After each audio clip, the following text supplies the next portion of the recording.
Welcome in, chat, and everyone. We are gonna be playing whatever the frick I feel like, because it's cozy holiday stream time, and right now we're playing the demo for Aether and Iron. We're going on an adventure today. It's gonna be steampunk and craziness, and we're gonna have some fun. And we'll play this until we either get to the end of the demo and move on to something else, or until the end of stream. So, whichever comes first. I'm assuming the demo ends first, but here we go. So, this is the Aether and Iron demo. It is a beta build, and some elements are still work in progress. They do have some limited voiceover recorded. Some of it is silent, some of it's missing, but they've got pieces. Some of the scenes take a while to load, but they are optimizing. Thank you, Mr. Scraig. So we are getting in here. We have a combat preview, which is fun, but I'm just gonna start, like, you can tell that I've played this a little bit. It was awesome. So we're gonna play it again and see what we do. New game. We could do story, we could do balanced, we could do challenge. I'm gonna do story, because you know me, I am a gamer girl all about the story. I need the lore, I want the goings-on, I gotta have all the things, so we're just gonna find out what's going on. Let's see here.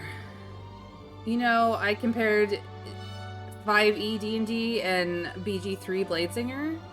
I bet you found a lot of changes. I bet you found a lot of changes. And not gonna lie, I think BG3 got it buffed and slightly nerfed. Yes. So, a lot of the changes for Baldur's Gate 3, when compared to rules as written tabletop 5e, were changes made because of RPG game, like video game expectations of how things actually work in, like, a video game. Like, instead of intelligence mod adding to AC and con saves, you use your proficiency. Yeah. So they did have to adjust things just for how, like, RPGs work in video games. And some of their modifications to the rules as written tabletop version are better, and some of them are just, like, trying to kludge one system into a different system, essentially. It's interesting. We're gonna do single save. We're not gonna do permadeath, because, well, that would be silly. Yes, you do get Bladesong Climax. But we're just gonna do a single save, because it's a demo. This game has autosave, so please don't turn off the game when you see the autosave icon. It's very simple.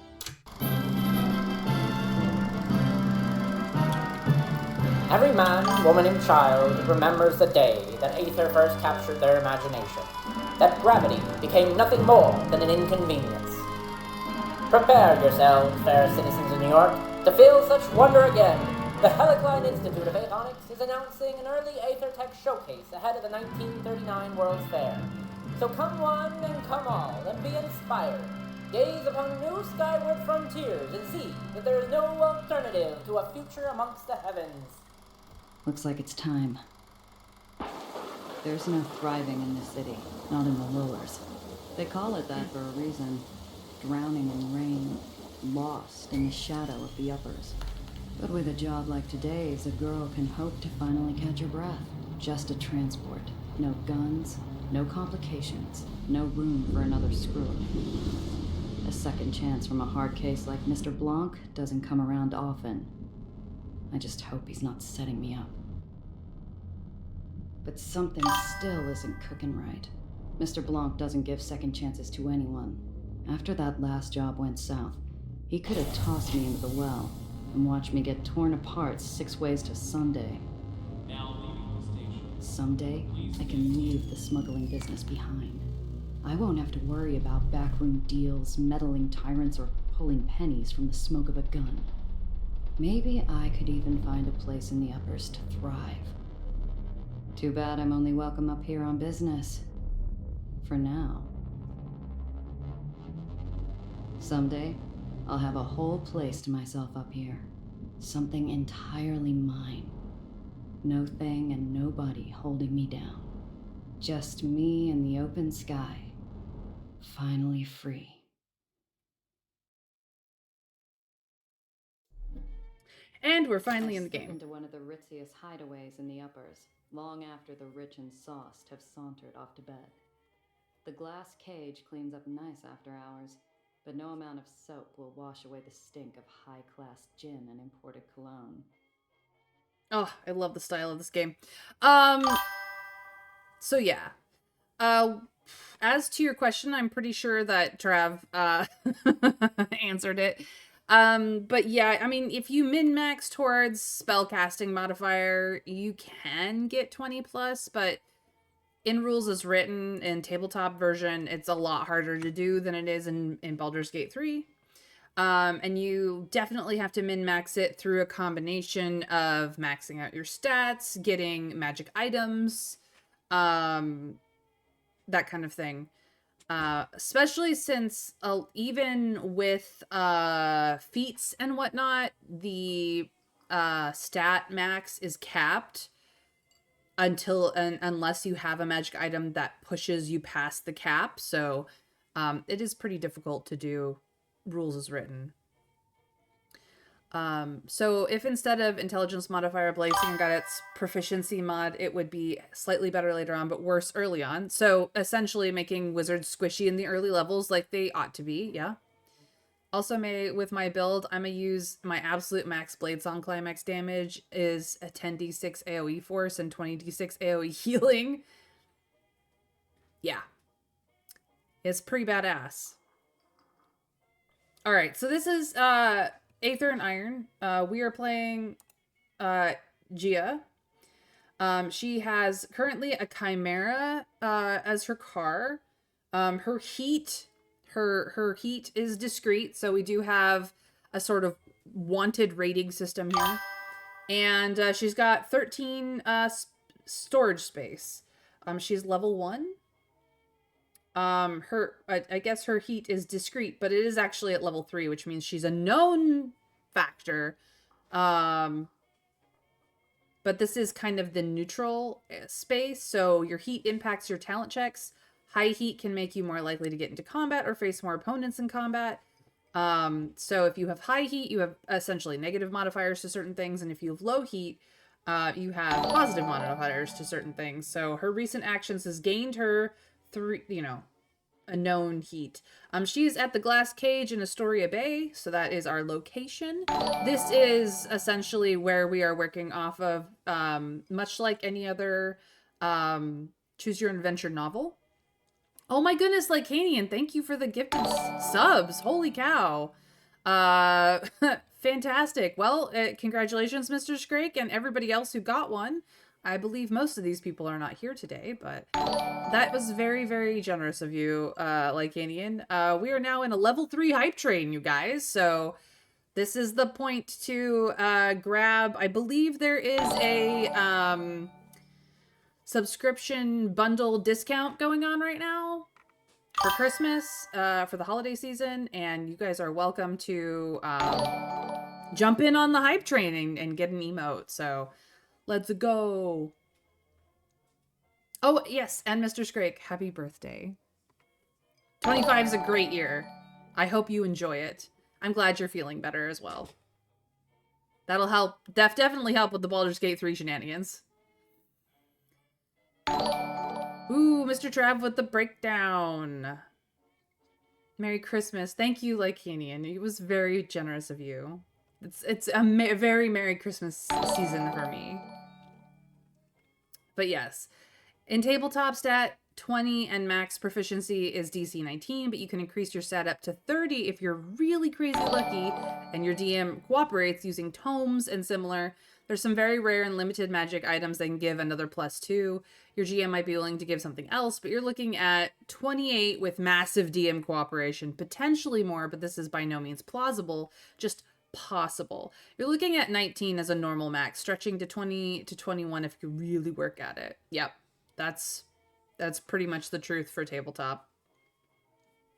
In Baldur's Gate 3, the max that you can get is 27 from Potion of Cloud Giant Strength and 24 to Charisma. Yep. In it depends on the stat. So Intelligence has probably the least amount of items in tabletop or D&D to boost. I mean, they do have some. They have a circlet of intelligence and a couple other things, but strength is the easiest one to boost because the belts of giant strength of various pluses overwrite the strength modifier, can overwrite your strength total and therefore the modifier completely. And they're the easiest to get a hold of, really, though the 19 is the lowest level that you can get for strength modifier amongst the belts, and it goes up from there, I think, to 27 or 28 if offhand. Charisma is the other one that gets modified the most and has kind of the most magic item bumps for it, primarily because charisma in tabletop D&D is a skill check, and a lot more classes use it as their spell casting modifier stat as well. So it's just kind of the more popular stat to boost, and therefore it has more items to it. Wizards and rogues are exclusively the intelligence guys in tabletop, so and it's mostly wizards looking for those buffs for their spellcasting modifier. Yeah, I'll be honest, a 24 charisma warlock is scary. Bard, let me smash. Yeah, basically, I mean, a 24 charisma bard that is set up the right way can be terrifying, just as terrifying as a 24 charisma warlock. 24 charisma sorcerer is actually, I think, the least terrifying of that entire group. As much as sorcerers can do, can throw down, as well as the next guy with their spells, the 24 charisma cleric is the one you have to watch out for. Yeah. And they're not, and that's not even their spell casting modifier. It's just them rolling up to the scene, going, "Oh, there's an army of undead." No, there fucking is not. Whoopsies. Anyways, I should probably get into the game, but we are having a chill holiday time, so yes. I'm a little bit like, holy crap for Lycanian's generosity. And I got a new emote. Yay! This is my new emote. Choo choo! Cute.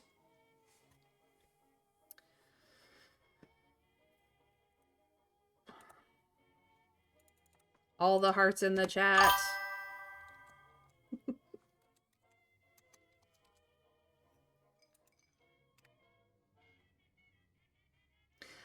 Merry Christmas, Crafty Blue. Thank you for dropping in. Anyways, we should probably get to what is going on here. So, yeah, we have $50 to our name and no bolts, nuts and bolts. We don't really have a crew, except for ourselves. So this is where we will manage our crew, and manage our vehicles. So this is Gia, the main character. She has a hero talent that she can use. When we complete missions and earn XP, we can spend talent points, and they can unlock new skills. So we don't know what we need, but we've got like 3 sections. There's brass, which is combat related, hustle, which is more. I mean, it's just our 3 kind of like your 3 main stats is brass, hustle, and smarts. So brass is all about raw power, fearless grit, and the strength to smash through obstacles. Brass talents make you unstoppable when it counts. So you have your daredevil line, your Enforcer line, and your Grease Monkey line. And these are all skills. So you are buffing your skills for Daredevil, Enforcer, and Grease Monkey through the Brass Tree. Through the Hustle Tree, this is Streetborn Instincts, Quick Thinking, and Dirty Tricks. Hustle talents keep you fast, unseen, and one step ahead. So you have your Dodger checks, your Smooth Talker checks, and your Phantom checks. Phantom is stealth, Smooth Talker is charm, Dodger is obviously evasion. Grease Monkey is being able to modify or repair, or it's essentially your artificer skill. Enforcer is just your raw strength, intimidation. I smack you. And then Daredevil is how good you are at taking risks. And then last but not least, we have Smarts. Sharp minds win hard fights. Smarts talents help you outthink enemies, solve problems, and turn knowledge into power. So you have Strategist. I am well. Thank you, Lacadian. Thank you for dropping in while you were at, like, literally working today. You didn't have to do that, but that's very, very kind and sweet of you. I hope that the rest of your day at work goes fantastically and that you have a Merry Christmas, a Happy Holidays, and if I don't see you before the New Year, I hope that the New Year starts out good too. Take care, my friend, and thank you so much for your generosity. You were so sweet to me.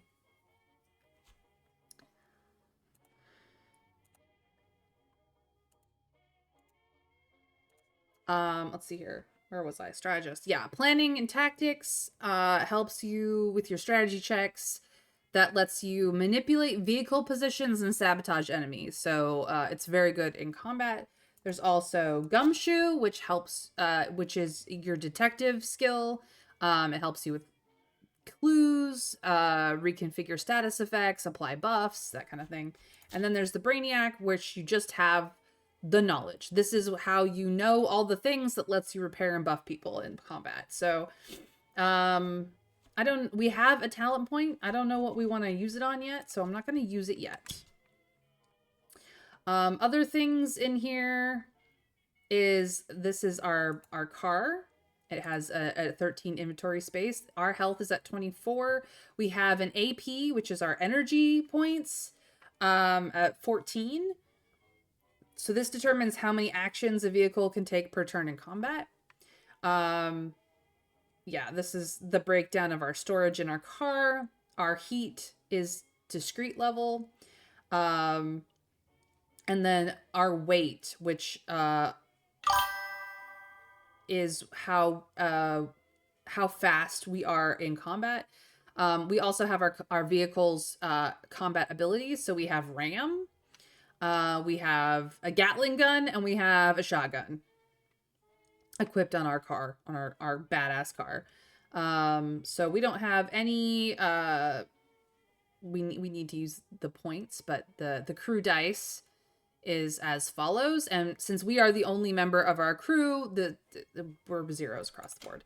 This is our missions. This is where we can follow our quests, basically. We currently have the tutorial mission selected and tracked. So glass birds and glass shoes. We need to take Mr. LeBlanc's job offer, so we need to let him know that we've arrived and speak to him carefully. As far as our inventory goes, we've got $50. For our entire crew has 36 spaces in their pocket, which you can see reflected here. We can sort it by all, by what's new, by currency only, and by key items. So we, and then we also have vehicle storage. So this is how the storage works. Things in the glove box and in the trunk are concealed. Passenger storage is like basically you checked it in the back seat. You can sort this by new, by auxiliary, by engines, loot, repulsors, and weaponry, or just everything. You can move things back and forth between your pockets and your vehicles. Some things don't fit in your pockets and only fit in vehicles, and vice versa. And this is the codex, where we take notes on various people that we meet. Currently, the only note we have about ourselves is that it seems self-indulgent to keep notes on ourselves. But as we meet people and go places, we can learn about those places. So we are in Astoria Bay, a small island uncharacteristic for the uppers, plenty of escape routes. The glass baron who runs the place is more of a recluse, little interested in the affairs of the barony, enforcement lax. Still need to go see Silverfoot James at Foxy's. And our specific current location within Astoria Bay is the Glass Cage. One of the oldest and most successful bars in the uppers, the ambiance of the Glass Cage attracts the rich and well-connected from across the city. Its famous glass bottom provides breathtaking views of old New York and provides patrons that lofty feeling of being above it all, literally and figuratively. It's also the source of its proprietor's primary business, knowing things he shouldn't and connecting interested parties with markets of questionable legality. So that is where we are at. Aether, if you didn't know, is, don't know if it's growing up on solid ground, but can't fully trust the stuff when caught, bottled, and burned. My Zio would say if we were meant to fly, we would have been made with wings. He didn't know how man had become like gods. I can't say I disagree. So Aether is what keeps the cities, or the islands, floating. The island baronies floating above solid ground. So this is very much a Aether punk sort of game. Very cool. Very cool. Not really a spoiler. You can do a lot of car-based combat in the game. It's worth being good at it. I'm aware. I have played the demo. Leveling up. Okay, level up to enhance your crew. And they're giving you an example here of what that entails. So we can immediately level up. Tells us about our pockets. Scrap metal is what you use, is what this other, like, we don't have any scrap metal, but that's what that stat is, and it's essentially a type of currency. Talks about our inventory space and how we can click and drag things. Inventories can be sorted quickly and all that jazz. The codex tells you all the things, blah blah blah. We just checked that out. And then there is the pause screen with the tutorials that you have unlocked, including the combat ones, and the inventory ones, contraband being one of them. So that is all good in the hood. Here we go. My shoe gives the glass floor a wary tap as I scan the room. I ignore the booze hound glued to the table and turn to the stern-faced bartender. So we basically had a conversation with ourselves. Here we are. We can interact with things, look at things, talk to people, blah, blah, blah, blah, blah. I actually want to put a point into Smooth Talker, because being able to persuade things persuade people is kind of my bag. I only have a single point, but here we are. But if we go up, this means that Smooth Talker also appeals to light weapons. So we don't have to go all the way up the Smooth Talker route, but yeah. I am going to put a Smooth Talker upgrade so that my conversations are going to be a little bit better. So I now have a +1 to my Smooth Talker talent checks. And that's all I can do. So now, if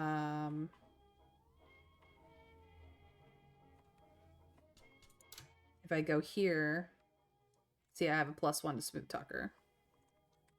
Cool. All right. Let's examine the booze hound. Hound's a whistling faucet, and his drool-spattered watch is worth more than my whole outfit. The regulars flock here to take in the view over a bottle of something expensive and bubbly. Every now and then, a soul gets grounded, and this is the best seat in the house.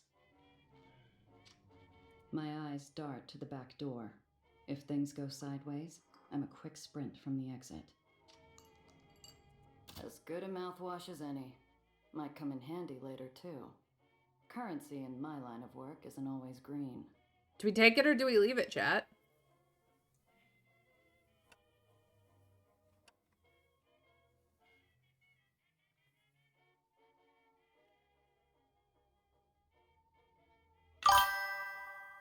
Take it, Luke gobbling me. Sure, I'll take it. The bartender gives me a look as I grab the long-necked top-shelf swill and take a drink.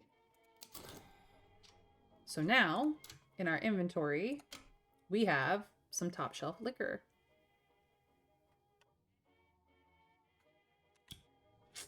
All right, the only thing left to do is talk to Mr. Morgan. The bartender's eyes follow my hands, making sure I don't get too familiar with the patron's belongings. I approach the counter. Dragon hoarding instincts are nothing on adventurers. Exactly. Morgan? I give a curt nod without response. Any other gift of familiarity would be wasted. Wilson out? A deep sullenness passes over the man. What can I do for you, Miss Rendazzo? So this is telling us about talent checks now. You roll 2 6-sided die. And you see where you end up. So we can ask about Wilson, ask about business, or ask about Mr. LeBlanc. This is an easy gumshoe roll. Doesn't mean we'll get it, but it should be pretty easy. I rolled a 3 and I needed a 5. That's how that be. Just because it's easy doesn't mean you get it. My eyes scan the aged bartender's body, looking for some set of clues on what happened to Wilson. Nothing. You didn't answer my question. Where's Wilson? Your powers of observation astound, Miss Rendazzo. I indeed did not answer your question. It's been a while. How's business, Morgan? Business carries on as usual, Miss Rendazzo. Mr. Blanc's morning is full, and in the evening, we host Kit Holiday. I know that name from the radio. Shame I'll have to miss hearing her live. The glass cage might tolerate my presence during after hours, but its patience runs dry whenever respectable clientele's on the floor. I got a meeting with Mr. Blanc. Let him know I'm here. So soon? I'm surprised. And without your uncle. His eyes meet mine, challenging me to say anything, to reach for my piece, to balk, maybe even cry. I slowly inhale. It's too early to let some high-nosed stiff get his kicks in, so I smile. I'm missing an Apollo Diamond picture to be here, Morgan. Help a girl out. The bartender frowns while he polishes a small tumbler. He's expecting me. I don't intend to make him wait.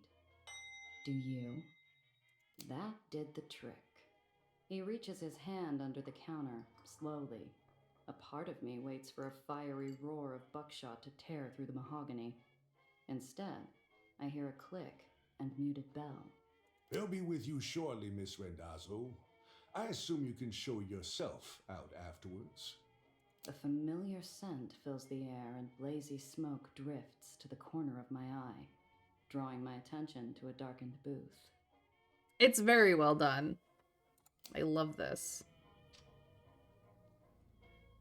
Beautiful.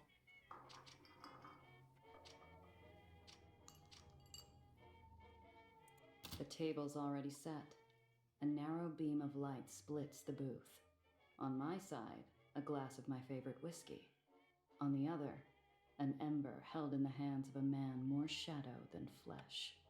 The lighting here is gorgeous. Drink. Do we cut to the chase or do we appreciate the drink? What do we think, chat?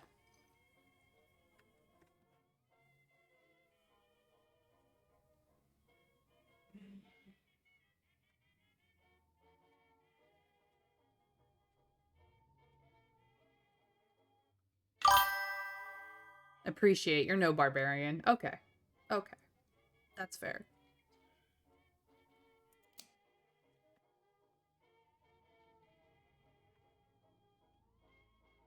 We appreciate the drink. I down the high-class poison. Might as well enjoy it while I can. A smooth burn sits on my tongue and melts clean through the jitters. The shadow sighs around the cigarette, as though he'd sipped from the glass himself.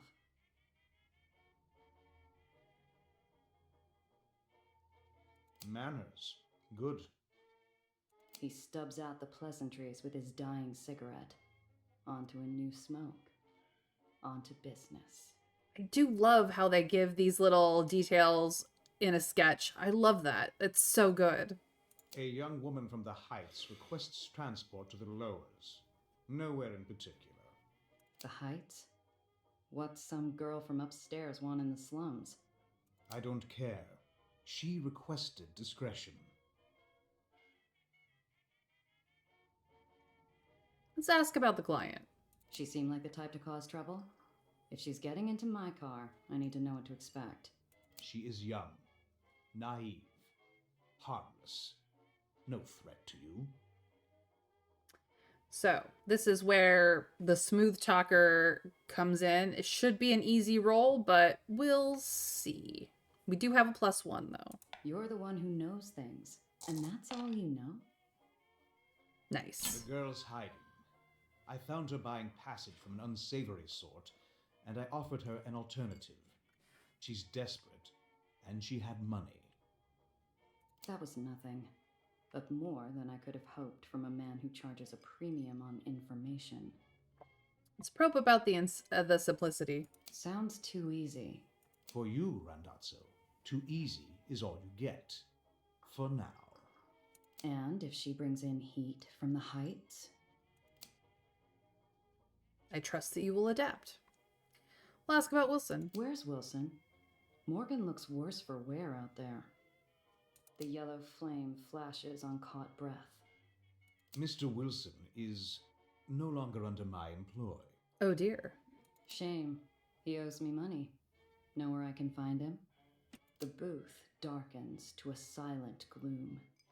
Even the embers quiet their dull murmurings as Mr. Blanc leans forward again. You'd do best to forget Mr. Wilson, him and those he associated with, or you too will find yourself out of my employ. Ooh. I'd struck a nerve, one that ran deep. Too deep for me to feel comfortable going any further.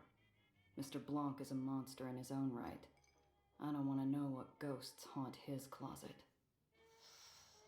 Mr. Wilson did something bad. I'll get it done in a few hours. And maybe next time we talk, the work will require more than my babysitting skills. Your reputation is mud, Randazzo. This is charity. Do the job. You'll be paid. Half your usual. So we can daredevil this to try and get more pay, or we can ask politely.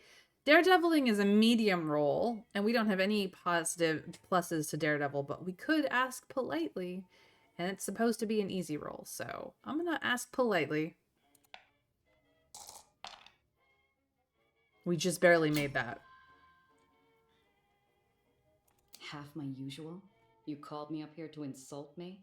You are not the same smuggler you were a year ago. I pay for who you are now. Now, we don't quite know what the beef is here. We haven't gotten far enough into the story to know why he's treating her this way, but I have played the demo before. So spoiler alert, her last job went horrifically wrong, and we are walking into this story post whatever happened to her and her uncle. It's a conversation I'd had several times already with too many clients. Conversations I'd lost. Turns out one bad day wipes out a lifetime of reliability. I had to try again. I'm every bit the same person I was. That's why you want me on this job. Why you need me. You can't risk your little Heights socialite giving you a bad name with the fat cats upstairs. And now you have to build up trust again, as well as make up for your losses. Harsh. Yep, that's the world of Aether and Iron. If she held any influence, she wouldn't be running away. So she's running away. And he didn't dispute the first part. You could have called anyone, but you called me because I am the same person. No one else will protect her like I will. That you know. And that's worth a little respect. His cigarette extinguishes itself, obscuring what little of his face I could see in pure black. He did need this girl protected. Question was, from whom? Your usual, then. And Randazzo, I expect your usual? Ooh, he was willing to pay our full amount. With some coaxing, of course. We'll find her outside, being obvious. Good luck, Randazzo.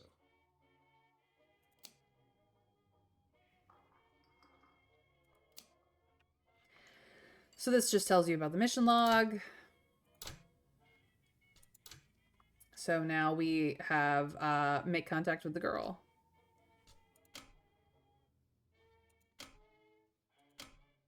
And we got $80. We're a little less broke. Suppose we could have grabbed the booze on the way out. All right, well, let's get back to the taxi platform and make contact with the girl. A string of yellow cabs idle at the curb, their vultures squawking at a young woman standing on the sidewalk, barely 20. She's a bird of paradise, too colorful for the drab concrete jungle around her. Obvious was right. That's the one.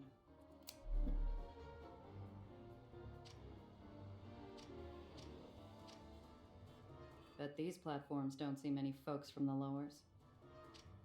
It's really something. Someday, I'll wake up to this every morning.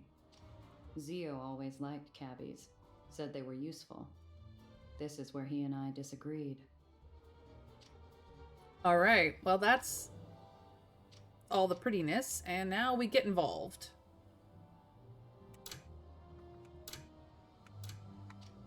One of the buzzards has her cornered. The girl's smile is a mask. She's being polite, but she doesn't realize how ugly this could get.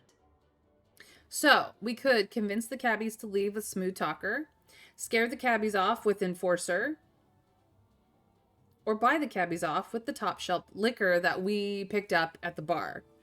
What do we think, chat? What would be the most fun thing for chat to see? Obviously, I have leaned in on Smooth Talker, but this is an easy Enforcer roll if we need to get intimidating, but as you can tell, rolls are garbage for me, so maybe we don't do that. Maybe we just do the easy thing and be like, hey boys, have a drink on me.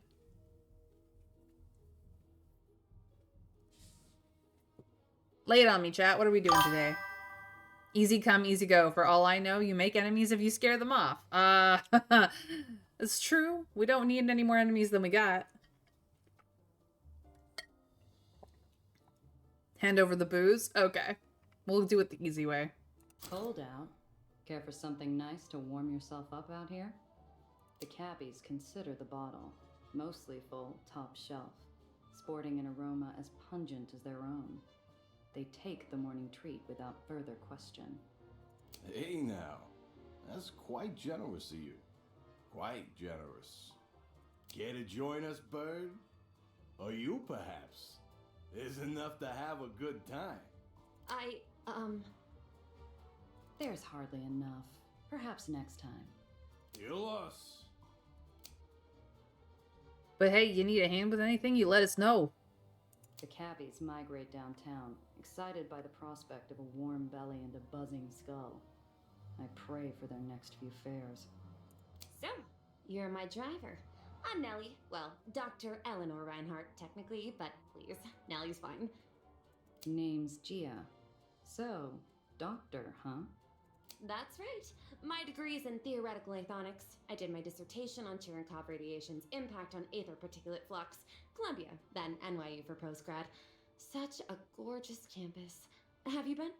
Can't say I have. It's pretty close to the Helicline Institute of Aethonics.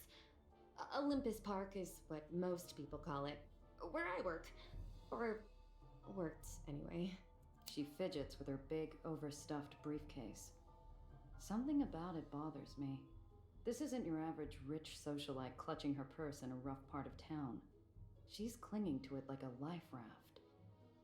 I hope you don't mind me saying so, but you make quite a striking impression. The girl's eyes sparkle with curiosity. She's a bright little thing. Smart, switched on. and she's doing an admirable job of hiding how scared she really is. Her voice drops to a conspiratorial whisper. Are you really a smuggler? We could make something up, but we don't got the strategist for that. Or we could just tell the truth. Should we try to see if we can make the strategist roll? Or are we just gonna tell this cute, smart thing the truth?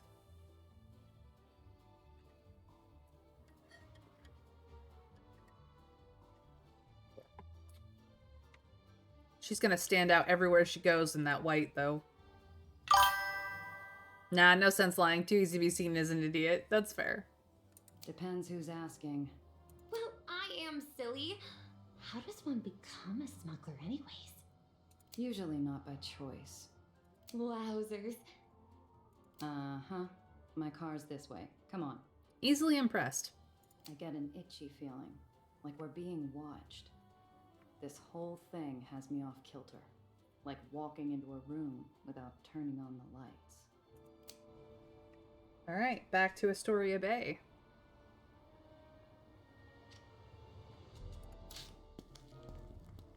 And here is... Step into my ride. I twist the ignition, and we set off. I catch the girl scanning the interior, her eyes taking everything in. Here is the map of Astoria Bay. Where am I dropping you off? The lowers is pretty big. Oh, anywhere, really. I'm sure I'll find my way where I need to. There's only sincerity in that voice. Mr. Blanc wasn't kidding. This really is a babysitting job. Ooh, what's that button do? Yeah, don't press that. Ah, so it must be some type of modification. I bet it's a supercharger. They always have those in the comics. Oh, I know. It's an ejector seat. Wait, it's not for the passenger side, is it? She's not even really talking to me. Her motor mouth is just spinning out of control. I've got to learn what the hell's going on with this easy transport. Let's give her a quick once-over. Yes, I know these are both medium rolls, but... why not? Why not? Well, that didn't help me. Her shoes are well polished, her hands clean, and the letters ER adorn her briefcase. She's an open book, but I can't get a read on anything useful. No, that's just the button that opens the hood. You don't want to push that while you're driving. Is there something you want? I want to know what I'm getting myself into, kid. Something's off. Exactly what Mr. Blanc told you. I need transport to the lowers. That is all. It's never that easy. Maybe this time it is. While we're talking, my eyes keep getting pulled to the rear view like it's a magnet. I can't shake the feeling we're not alone. I juke down a couple service paths and hop across an access junction. Sure enough, when we pop back onto street level, the same dark shape is lurking behind us. Dun dun dun! Hang on to something, kid. This might get bumpy. I pop open the hidden compartment under the dash and point to it. The girl catches on almost instantly, and there's only a moment of hesitation before she shoves her briefcase inside. All right, so we are going to be on the map. Tells you how to get around, and that events can happen. So here is the taxi platform outside the glass cage. We want to get to the ferry terminal to go to the lowers. As you can see, this is a floating island. And there are lower floating islands underneath it. So this is where we're going, and that's how you maneuver the map, is just click on the location and it gives you a line. She's pretty obviously on the run. She's a researcher. She must have found something that she really, really shouldn't have. Indeed. Surprise encounter. I catch a glimpse of the man tailing us. He's got the easy posture and the liquid metal smile of a seasoned killer. In the rear view, his eyes burn like ice above a jagged scar. No! How did he find me? Who? Welcome to combat. Time you come home, darling. Nellie, Who is that? Looks like you found a little tour guide, Eleanor. Got no quarrel with you, smuggler. Pull over and you can drive away clean. We can't, Gia. Please, we can't. Don't worry, kid. Just keep your head down. This will be over soon. And we get combat. She doesn't give off the feel of someone escaping a bad-tempered ex, so...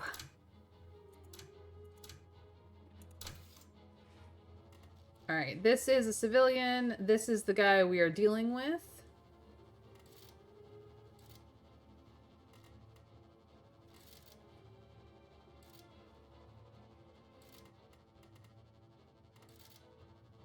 We only have so much movement. So if we go here, we can wreckage him.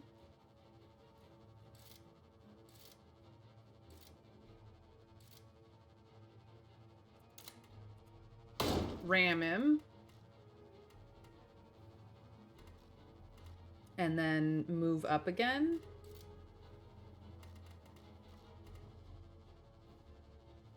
We won't have enough for that. So I'm gonna move up here. Vroom. And that is the end of my turn.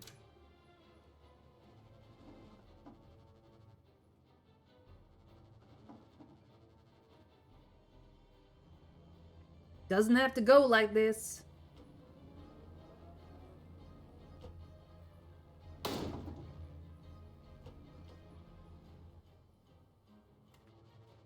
Okay. We will move up here.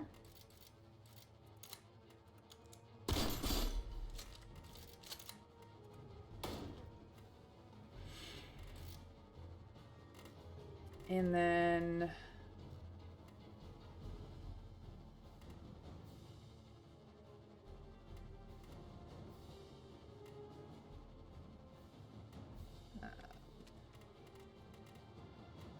we could move all the way back. I kind of want to move here and make it difficult for him.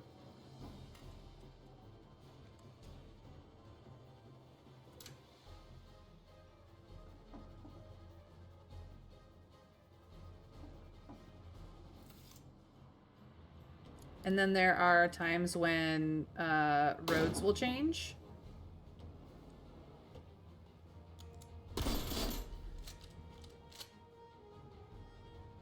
Okay. We are going to... Does it only work on the one side? Fine. We'll move up here. Do this one.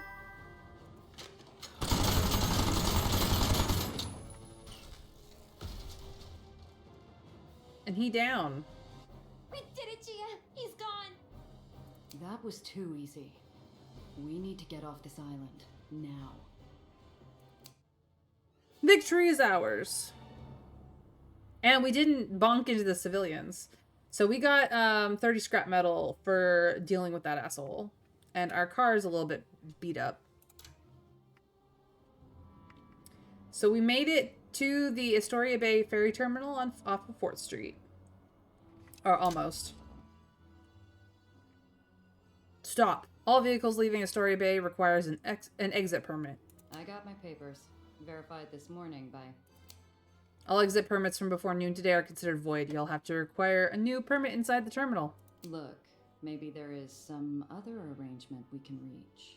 I flash a clip of greenbacks underneath my outstretched expired permit. The guard looks unimpressed. Damn upper snobs. Too good for money. Ma'am, that might fly where you're from, but not up here. You'll have to get a permit like everyone else. Now move. He waves me on, and I drive towards an open... Oops, that got cut off. That wasn't me. People mill about, laughing in the sun, but something's off. The world feels grainy and sluggish, like I'm wading through sand. I need to keep the girl close. We're killing time in a sea of hard limbs, well-used pocket watches, and dull chatter, waiting for a permit. Bureaucracy moves slow in the uppers without the right type of love to grease the wheels. Gia, are you sure we can't take my briefcase? It's very important. Better off out of sight than getting swiped in a pickpocket's hunting ground. See that? I nod and put a spotlight on an act I've played myself. A gal trips into a gentleman. The gentleman goes to help her. And the bag he's briefly forgotten about glides away in the hands of her partner. Jeepers! Oh, that poor man. We should do nothing. Right now, we keep our heads down and avoid bringing attention to ourselves. Oh. Look, no one's prying my stash open, and I've got an eye on the car. Besides, we'll be back in the Chimera in no time. Right. We're... what's the phrase? Staying low. I'm just worried because... Oh, dear, look! Cotton clouds! Oh, I haven't had uppers candy in years. The girl runs off, Leaving me to idle in line. Hey, don't wander off. She stops, but only long enough to shoot me a grin and a wave. An innocent invitation to come along. Car's way up here and we're way down here. My neck itches at every careless shoulder bump and lingering eye. Nobody unusual, but the itch doesn't quit. I don't think she's from the lowers. She might be from the Midlands, actually. Or she might be from elsewhere. The speakers call out names with far more cheer than they deserved. Dreamland, Nation's Crusade, and so on. None were ours. The girl seems determined to stay obvious.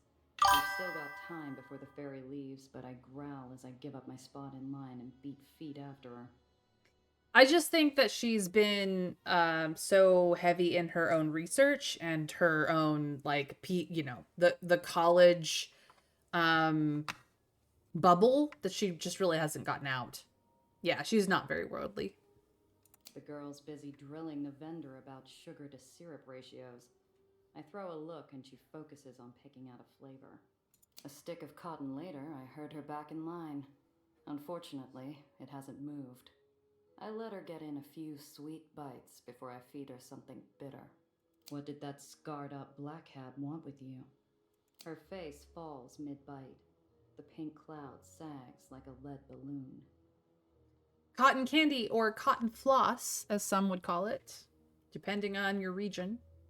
I've thought of at least 5 different ways to explain it, but it's complicated.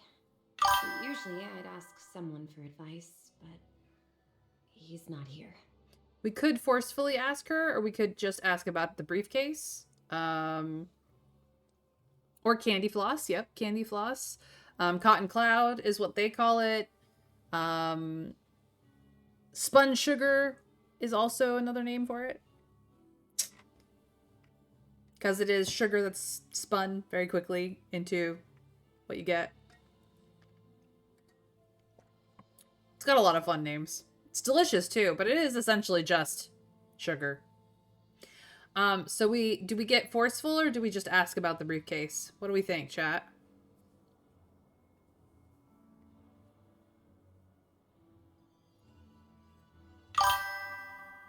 Ooh, fairy floss. Yeah. Fairy floss. Oh my goodness, it's such a great name for it too. Because it's light as a fairy.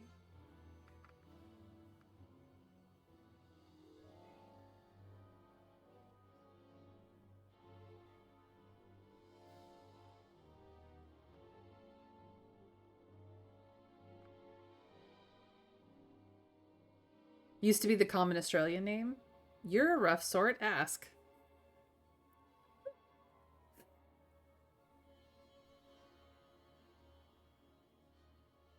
Look, kid, I got shot at for you. I was told to expect a simple transport, and now I'm stuck looking over my shoulder. You owe me a whole lot more than it's complicated. What's in the case?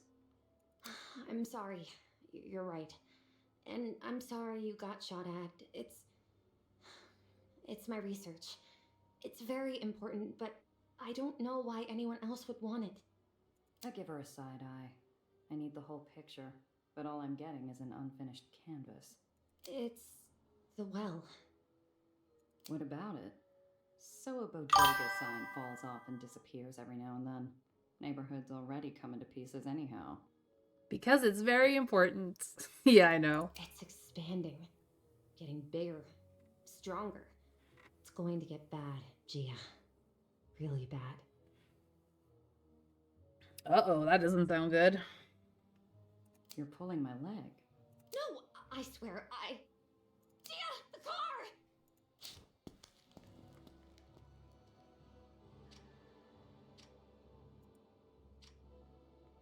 It's not a dark cloud in the sky or the black cat in the crowd, but my shoulders remain tense. Minutes. I'd only taken my eyes off the car for a few damn minutes. Time stops long enough for me to catch the tail end. The glare of green lights, the lift of red-white metal, and the blur of a black hat. They took my car. Gia! My research was in the car. What are we going to do? Whoopsies. We're going, now. Ferry's here. I know a place we can hide on board, but we gotta move. But... No buts, kid. Move. If they've got the car, we've got to assume they're on our tail. We stick to the plan, get to the lowers, and hole up somewhere safe. After that, we're gonna figure out how you're getting my car back.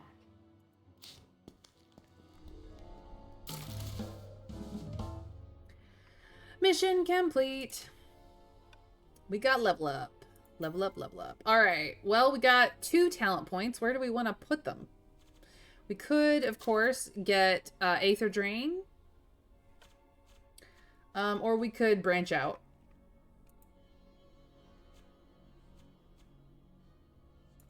Gumshoe might be good. Dodger might be good. Enforcer might be good. We've been getting a lot of those. Or Daredevil. We can put 2 points into something. We can put 1 point in a couple of things. What do we want, chat? Tell me what skills you want. Well, you do need to track down your car. Gumshoe might be really good for tracking down the car. Strategist also might be really good.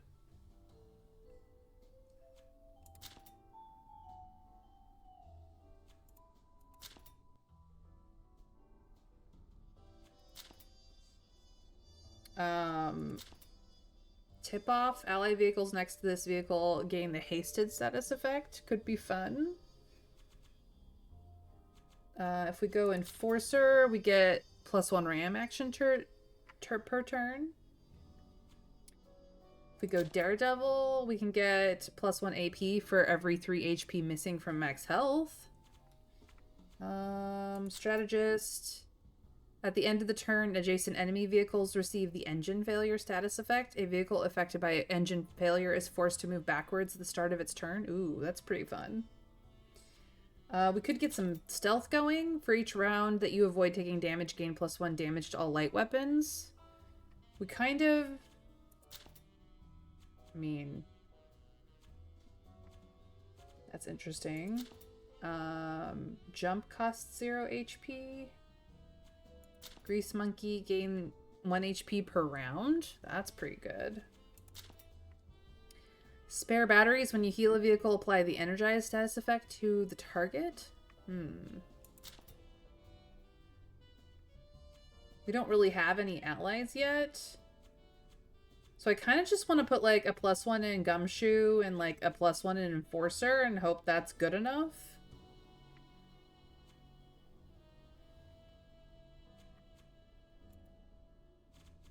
Like, these first, like, combat buffs are fun, but we kind of need to, like, cultivate some skills here for just the checks. Because we have a +1 check to Smooth Talker, which actually already has helped us. We need more skills that we have +1s in. Without a car, I don't see any use in buying plus car skills yet. That's fair. So let's put a point in Gumshoe. So that we can track down our car a little easier, and either Strategist or Enforcer might be good, or maybe some Phantom.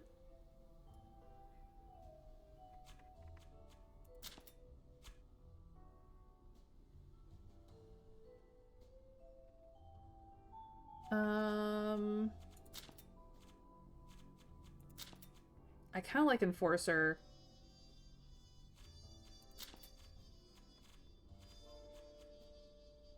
Could even do Brainiac.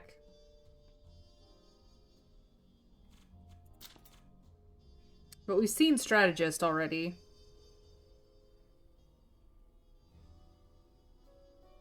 What do we think? Enforcer, Phantom, or Strategist?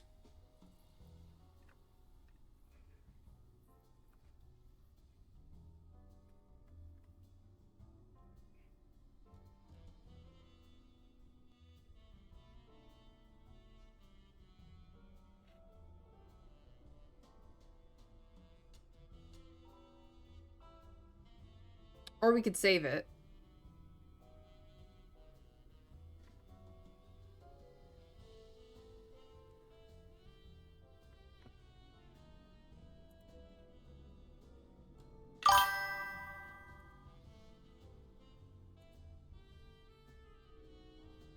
What's the next gumshoe? It's a tip-off. We don't really have any allies yet, so giving allied vehicles hasten doesn't really work for us right now. We will get allies in the future, but it's currently not an issue.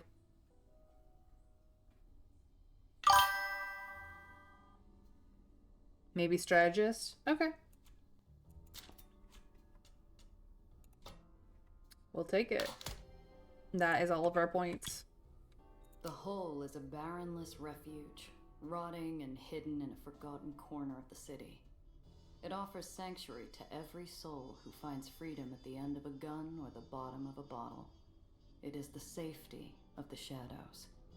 Oh, is this your hideout, Gia? It's like a pirate's cove or a raider's den. She reads way too many action-adventure novels. More like a sinkhole. Watch your step, kid. You'll sooner run into a back alley mugger than a swashbuckler out here. Kind of the same thing. So, what's next? We need to formulate a strategy. My place. I need a drink. And you need to finish explaining what the hell got my car stolen. So, this is Gia's apartment. Obviously, there are other places here, but we do not currently have access to them.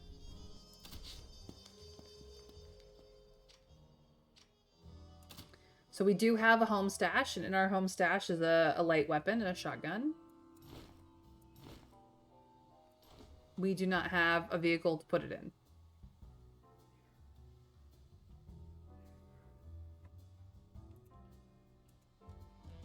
So it's just in the stash. Finally, the first drop of real sunshine all day. I still have that new edition of BAM to read later. What would you do, hero, Zio? Say the job's over, cut the girl and run would definitely save me a headache. I can last one more day. New York City's bigger than the world that holds it. A single filing cabinet couldn't contain it all. But I always find a way to keep it stocked with everything I need. Zio always told me to have a way out. This old greenhouse has plenty of windows that offer that very service. Would hate to break one in a quick getaway, though.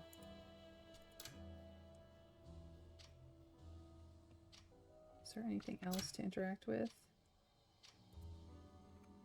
While the Joneses have their gilded wallpaper, all I have is a head full of some days. Unfortunately, dreams don't provide much of a view when your eyes are open.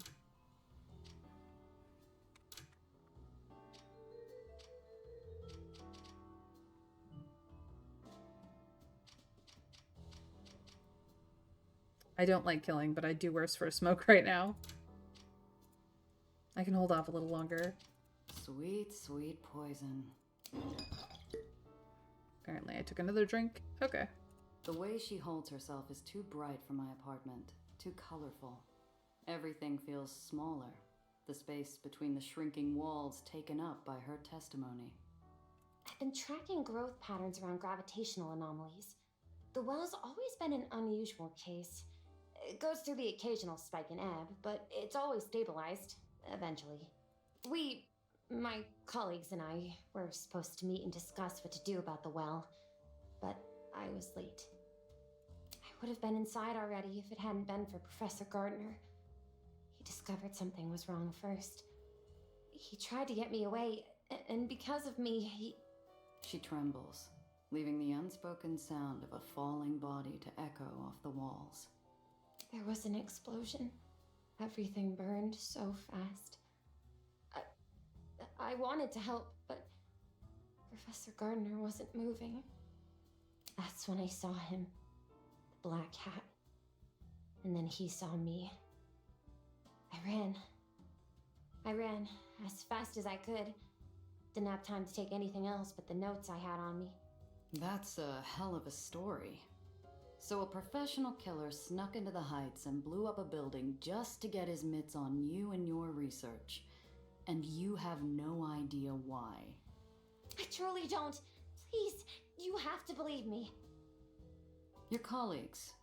Tell me about them. They were brilliant scientists, Gia. All of them. And bright and hopeful. Together, we were going to discover a better world. Find the answers to...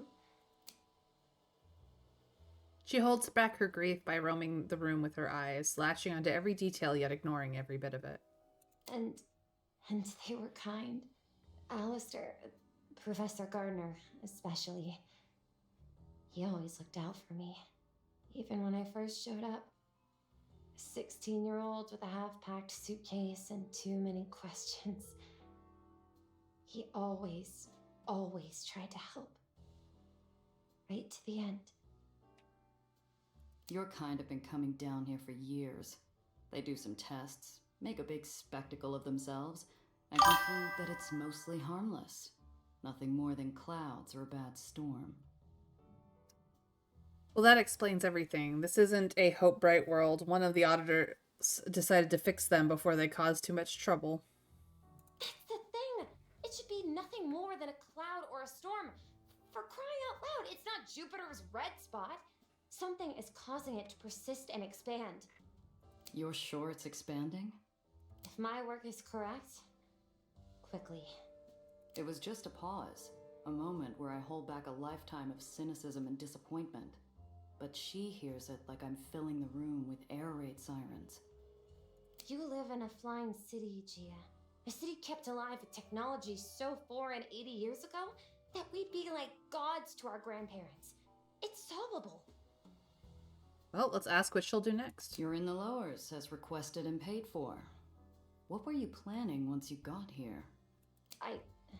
First, I thought I'd have to find a place to live, of course. I have some money, The girl goes paler than the moon in a crystal bath.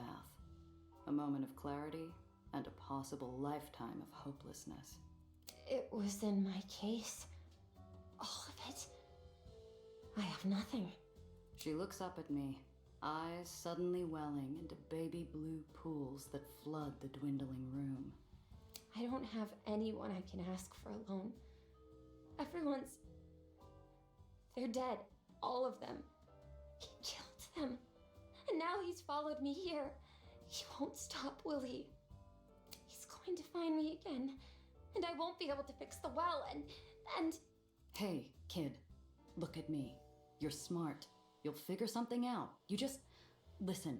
I'll talk to someone who could help, but I need you to focus. Those goons stole my car and your briefcase. And right now, you might be the only real lead I have. Well, I'd been meaning to get a secretary anyway. You can sleep under the desk, doll. The chair's mine. Indeed. What can I do? I told you everything I know. Not everything. All right, let's ask questions. I don't get it. You're from Olympus Park. You got money. And you just leave without talking to anyone? I needed to disappear quickly. Apparently, I'm not all that good at it. I didn't have time to pack. I took the first ferry I could find, and it left me in Astoria Bay. Fortunately, when I told a very nice officer I needed to get to the lowers, he referred me to Mr. Blanc. Knowing Mr. Blanc, that referral didn't happen by chance. He's got eyes in every dark corner of the city. If a bird from the heights flew down on an air of mystery, he'd want to know why. He called you by your name. We're looking at someone who's done his research, or someone who's got something personal on you. Got any enemies up there? No! You sure? You didn't piss off some other brainiac with a better showing at the science fair? No. You running from family? Some bigwig who made a pass at you? Jilted husband? I'm not. I've never been married. I don't have the time or the interest. But even if I did, I haven't had any gentleman callers, or really met any gentlemen. Aside from Professor Gardner, of course, but he doesn't count. Not in that way. Oh, really? This Professor Gardner's come up a few times. Who is he? Oh, Professor Gardner, Alistair Gardner, was one of the first people recruited to the Helicene Institute. He's one of their spokesmen, too. He even oversaw my application. The other adjudicators were reluctant. Everyone else was so much more senior and older, too. But Alistair fought for me. He called my skills and my desire for a better world a brilliant ambition. He helped look after me during my stay at Olympus Park. It helps that he supervised the lab that I worked in. Something doesn't add up. Most of us will never see the heights, let alone Olympus Park. How'd someone like him get inside? I don't know. Must have broken in. Or stolen access? Disguised himself, maybe? But you can't just stroll through. I had to go through an extensive vetting process to even be allowed to visit. So he's found you twice. Once in the heights, and then again after hiding with Mr. Blanc. He'll probably track you down here, too. You think? She starts to retreat back into her shell. Damn it. I was just getting somewhere. If I'm going to get anything useful out of this, I gotta give her something to latch onto. Hey, look at me. This chump isn't getting away with this. I'm going to take care of him. Going to get my car and your briefcase back. Really? It's a matter of personal and professional pride. I don't like when people mess with what's mine. Just stay here and don't touch anything. I'll be back soon. Wait! I'm going with you. And why should I do that? You're a doe in headlights most of the time. Well, for a lot of reasons, actually. For starters, I'm excellent company. I'm also smart and amazing at Aethonics. I'm sure that could really come in handy out there. But if not, well, let's be honest with each other. I need you to find that man. He has my briefcase. You need your car back, and you can do that by finding him. If he's following me, then that's good news. The best way for you to find him is for him to find me. Us. I did, PP. We finished it yesterday. I dated everyone I could, which wasn't everyone, but it was everyone I could. 79 by the end of the game. How's your date everything going? Yeah. I see that you're playing Jackbox. Trivia Murder Party 3, no less.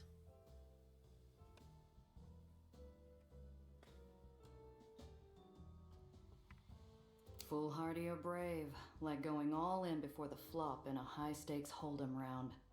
I'll give the kid this much. She's earnest to a fault.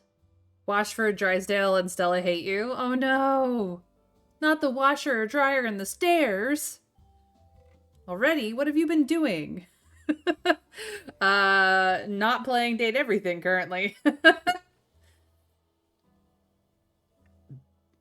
You banged Hoove? Nice. I got Hoove to hate me, and then I fixed it with Candy later. But yeah, he's hot. Betty's my favorite. And John Wick? Nice. He's fun.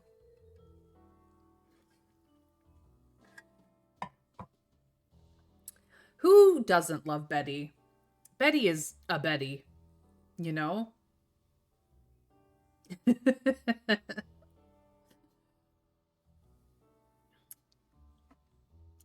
Let's get PP a shout out.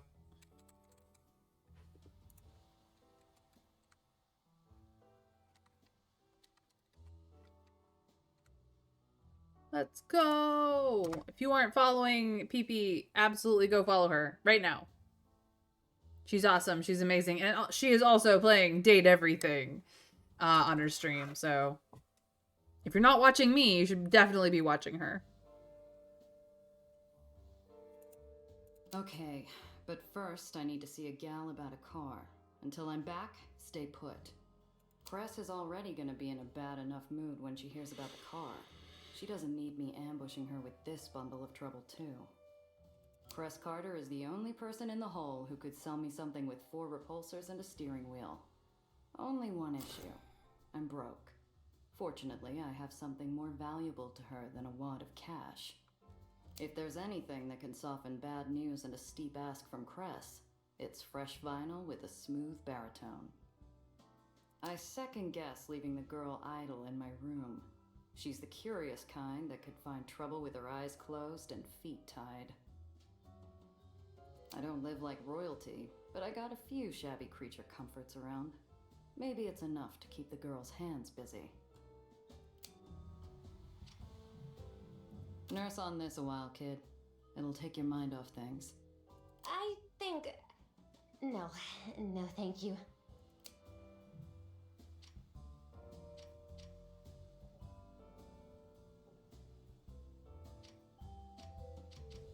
Try one of these.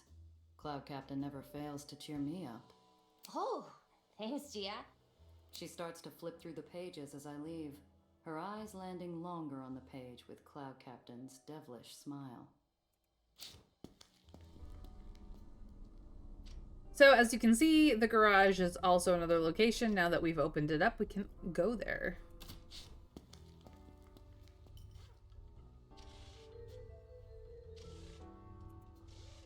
She works tirelessly on that arm of hers, obsessing over it, making sure that it's not useless. Sometimes I wonder if she's talking about herself more than her arm.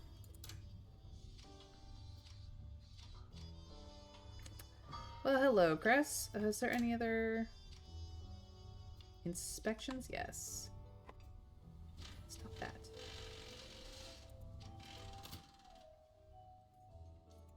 Percy. Percy. Meow. Brrr. Yay! So you can, quote-unquote, pet the cat. Cress? The hole doesn't ask much of its residents. Stay quiet, don't draw attention, find comfort in the dark. Despite growing up in Aether in the Undercity, Cress Carter refused to abide. From behind a junker made more of rust than steel, 2 faintly glowing points rise. Cress appears, pale milky eyes already wary and fixed to joust.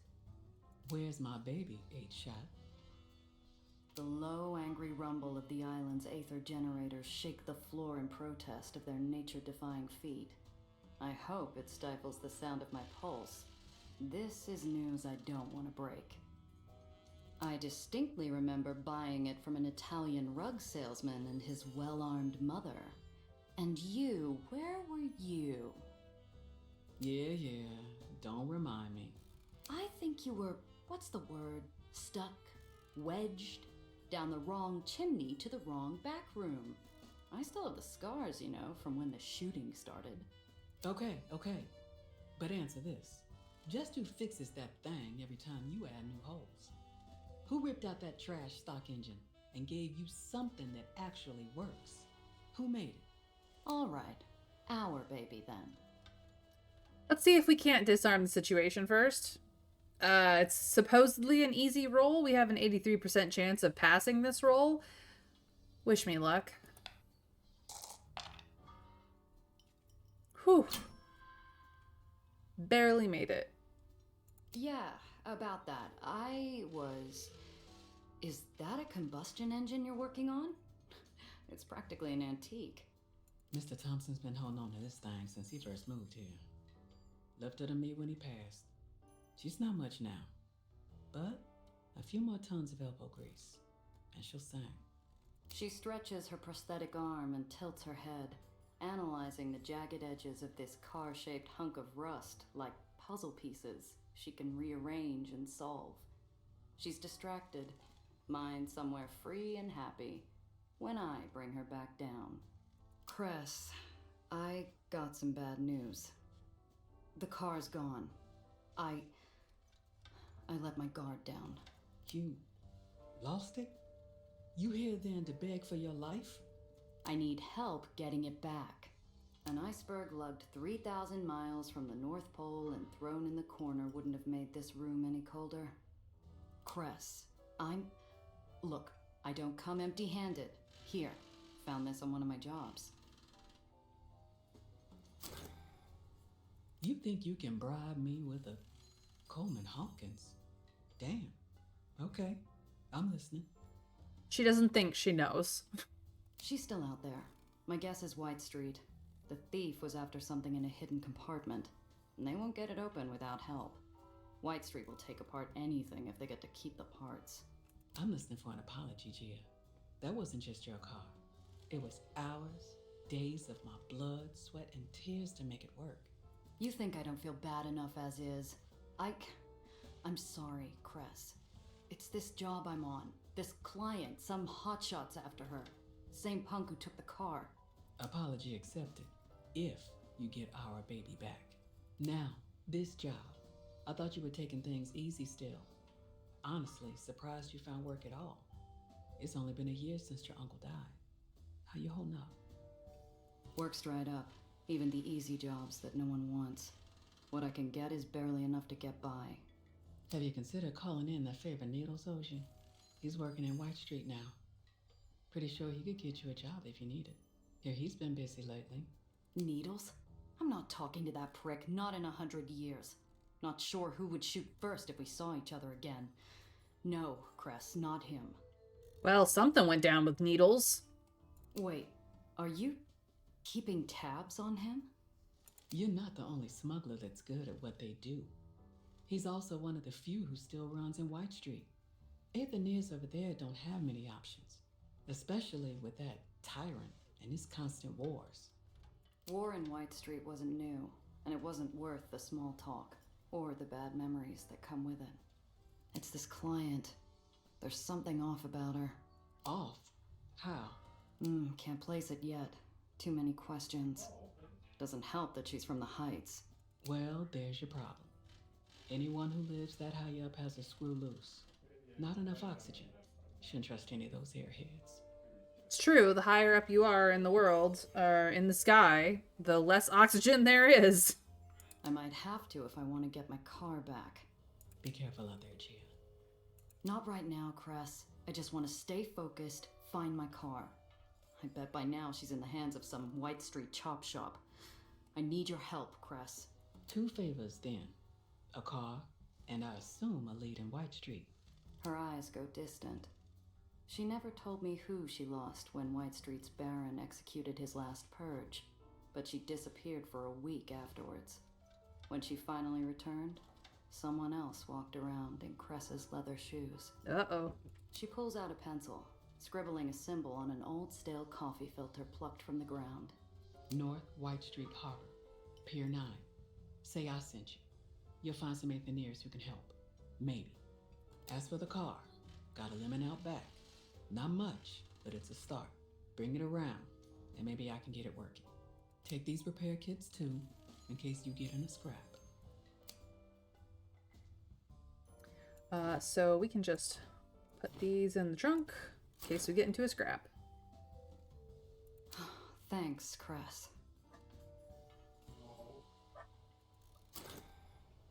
Oh no.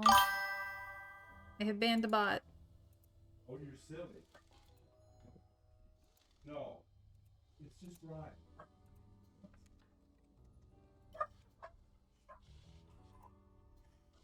Dixie says somebody is here.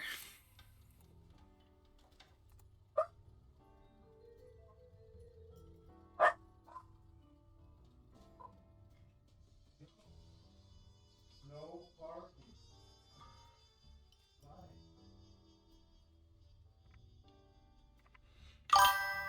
Oh no, there are people outside the house. Well, it was more that people were coming inside the house, and she Doesn't see my brother that often, so...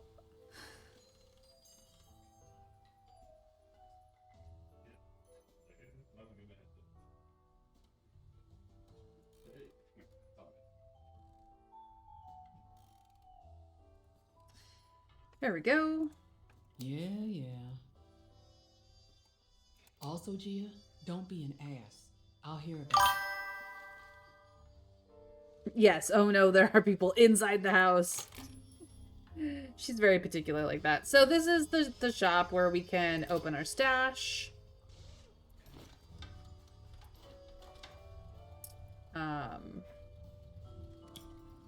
We can change vehicles, assuming we have other vehicles, which we do not. We can change the paint job on our Rusty Lemon from dark blue to dark gray to any other color that we have here. Let's make this lemon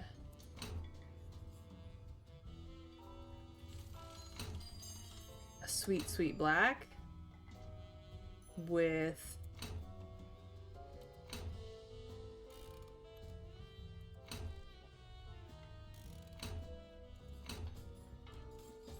I kind of just want to go full black, honestly.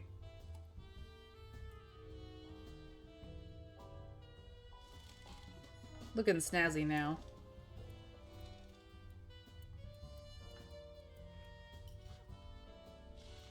Or we could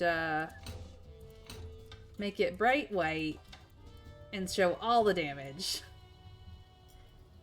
Yeah, no. We'll make it mud colors and ugh. Ugh. Yeah, they don't show on the black. We'll just go black and hide the damage as much as we can.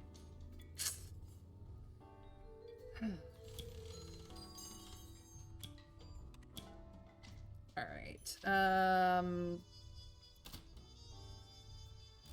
It's only got 16 health. This is where we can switch out parts. Let's see what it's equipped with. It's got a scrap engine, a stock repulsor, a couple of rusty pistols, and some undercarriage and armor storage slot stuff. So this is what it looks like right now. Can we... here we go. We're gonna add the shotgun in place of one of the rusty pistols. We don't have anything for any of these slots. And we don't have anything for any of this either. So now we have a shotgun and a rusty pistol, depending on what side of the car you're on. The shotgun goes to the left, the pistol goes to the right, and the ram goes in front, back, left, right.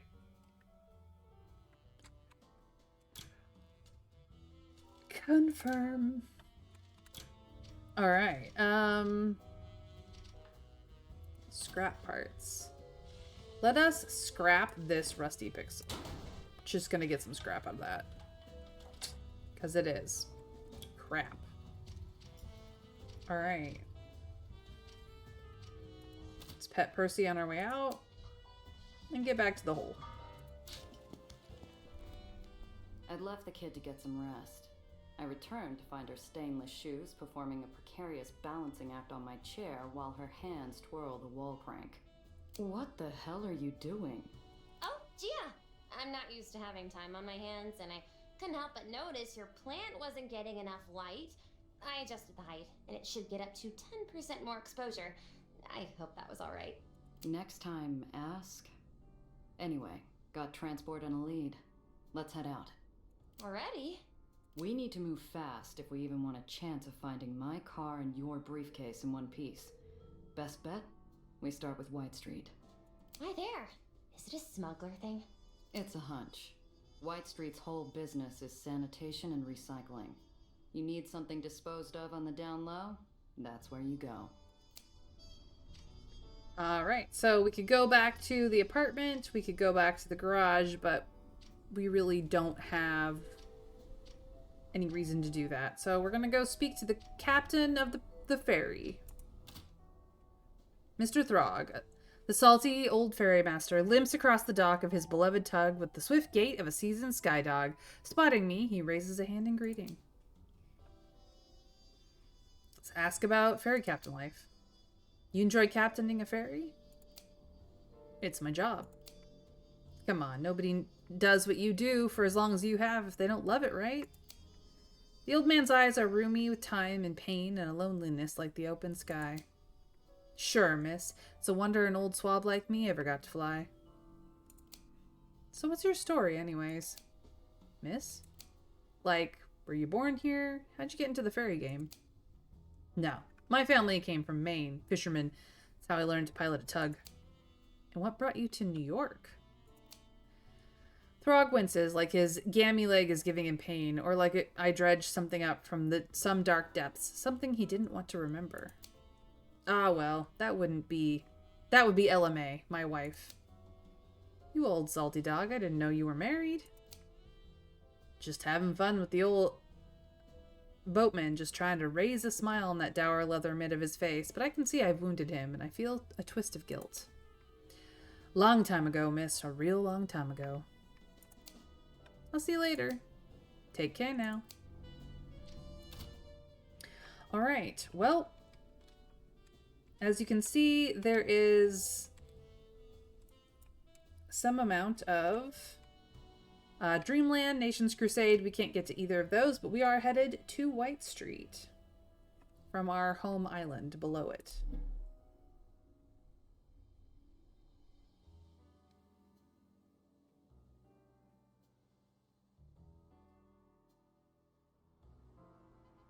I don't believe in vengeful spirits. If they existed, White Street would have been torn from the sky in retribution for its decades of war. Instead, it stays floating to spite the dead, a withered shell of its former glory.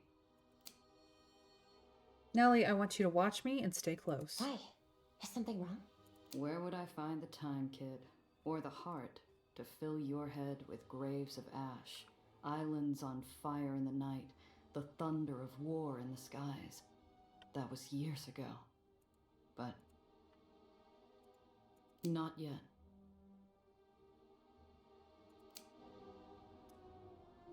Alright, so let's really show this place off. We are trying to get to North White Street Harbor Pier 9. The white dots are all the places we can, all the roads we can travel on, but as you can see, we only have a singular destination, so that's the route, and it is going through the Grand Promenade.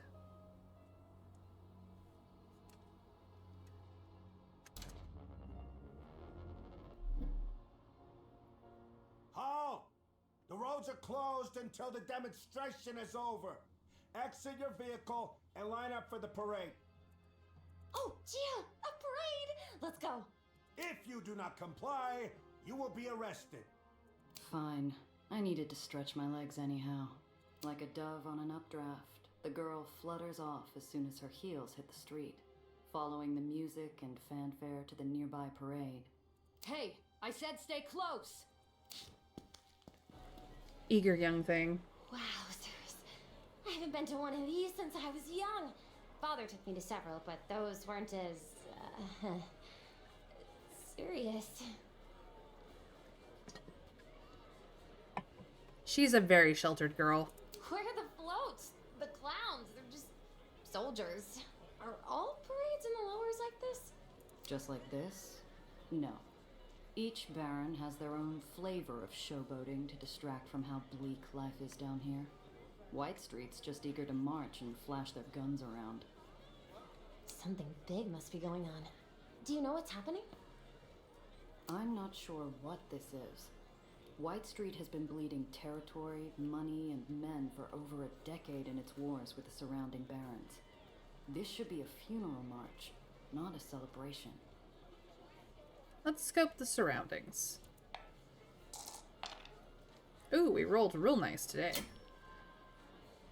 Through a hail of ticker tape, I swerve past a waving arm to get a better look at the line of soldiers. Spotless uniforms, polished guns, a show of strength that White Street hasn't been able to afford in years. When did they fill their war chest? Something's going down. Hey, pal, what's the occasion? General's unveiling his new machine. Soldiers say it's gonna save the lowers. Save the lowers? Going to take more than some new weapon to do that. Shh! You want to get us thrown into the tomb? Smile and wave. He applies more plaster to his smile. I glance around. He's not the only face in the crowd straining to keep the corners of their mouth upright. The cries of support echo emptily. The banners flow without enthusiasm. Like stone pushed through a sieve, the crowd forces out cheers for a devil clad in white. Is that the Baron of White Street? He must be really popular. That's Eli Tillingast. Calls himself the General. They cheer because if they don't... Burn the tyrants! Uh-oh.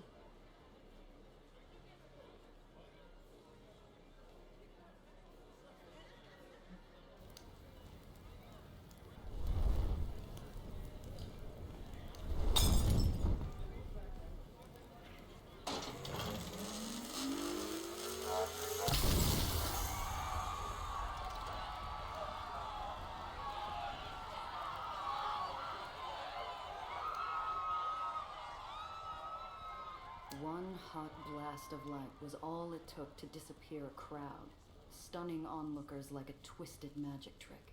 Instead of applause, cries of panic and a stampede of feet clap the pavement, while a putrid smell fills the air. My gut twists as it fights every reckless impulse to run. So, if we had put points in Enforcer, we might be able to, avoid this. Let's see if we can't do it. It's gonna be a medium check, so we've got slightly over 50% chance to get this roll. Otherwise, we are going to upchuck. Oh, we just barely made it. A few onlookers run from the scene. My feet are 2 steps after them before my senses yank me by the shoulders. Eli Tillingast doesn't tolerate desertion from anyone. The crowd seconds from dissolving into a frenzied swarm.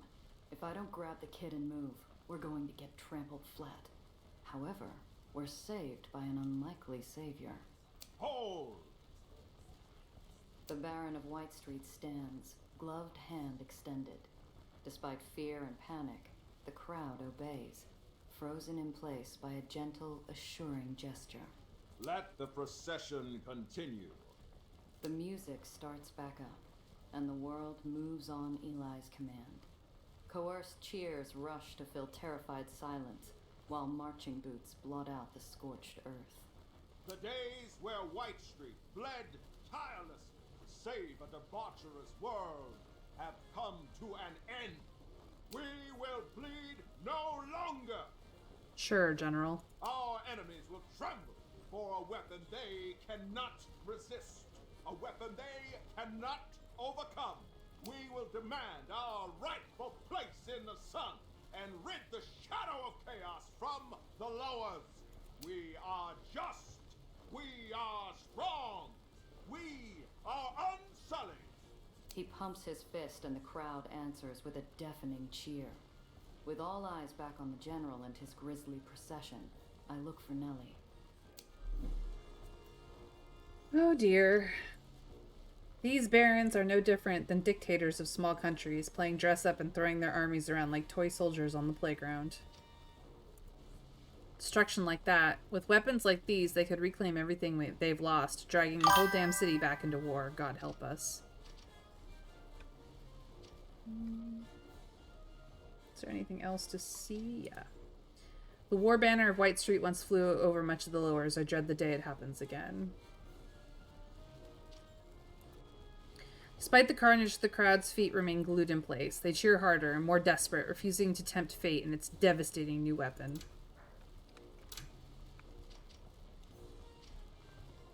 Oh, no!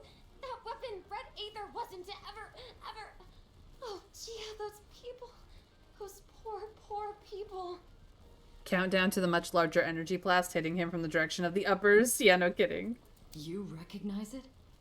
What the hell was that thing, Nellie? It was never supposed to get out. Never. How did it get out? How? She buries herself in her hands, breathing hard, wishing with every strained muscle that this nightmare would end. A part of me wants to join her. I can't stay here, Chia. We have to go. We can't. Not without attracting serious attention. You saw what happened. If we get caught sneaking out, we'll get shot. Chia, please. The kid's bloodless face moves me to glance down the procession line. The tail end's in sight, but the miserable sound from the girl has me second-guessing how long her nerves will hold. Yeah, we don't have enough dodger skill to run for it. Let's try to distract her.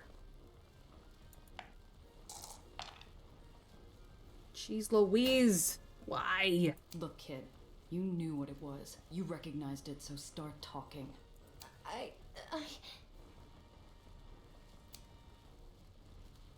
Nothing more than an empty expression, the kid clams up tighter than a 10-inch steel vise. Well, we gotta wait out the parade, because we will not be able to make a run for it. We have to wait the parade out. Hold on just a while longer. I understand. The sound of lockstep boots thumping asphalt finally fades into the corpse-stained wind, and the crowd, released from their mandated joy, finally begins to disperse. Silence finds its way back into the world. All at once, the poor kid's nerves crumble like a paper cup, spilling her insides all over the now vacant street. Take it easy, kid. Slow breaths, all right? Let's get out of here. Now, please. Yeah, we're done. Should have interacted with the question marks guy. Enough distance passes that ash and screams and a bright hot light start fading into a bad memory. Nellie breaks the silence. Is White Street always this awful? Often enough. White Street's never shied away from putting down opposition with violence. Never heard of them using a weapon like that, though. But those were their people. He's supposed to be the Baron. Isn't he supposed to listen to their concerns? What about due process? Nah, this was a good day today. No, this is a pretty bad day. But it wasn't so bad that it was out of... The weapons for, like, efficiency and ferocity made it a bad day, but, like, this shit happens regularly. Look, kid. It might work that way upstairs, but not here. The only word that matters down here is the Barons, and in White Street, the chain of command's everything. If Eli says we're going to war, you either fall in line, or you're an enemy. One might have been bad, but the others were simply calling for peace. Where's the harm in that? White Street tried the whole peace thing a few years ago. Someone blew them to bits during peace talks. That's not something they'll ever forget. Alright, time to continue on our way.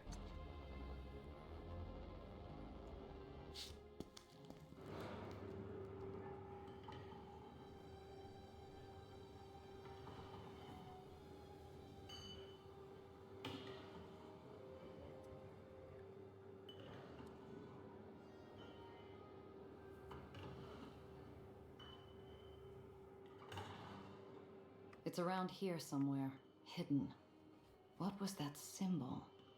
Are we really going into the Undercity?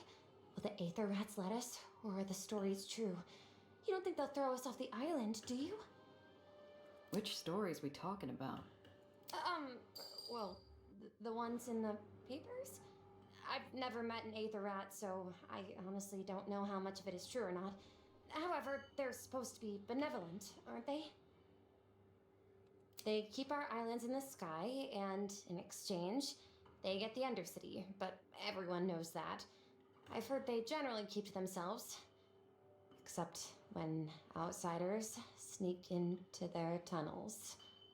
Also, their eyes all turn into a unique shade of pale blue. They glow, too, from what I've read.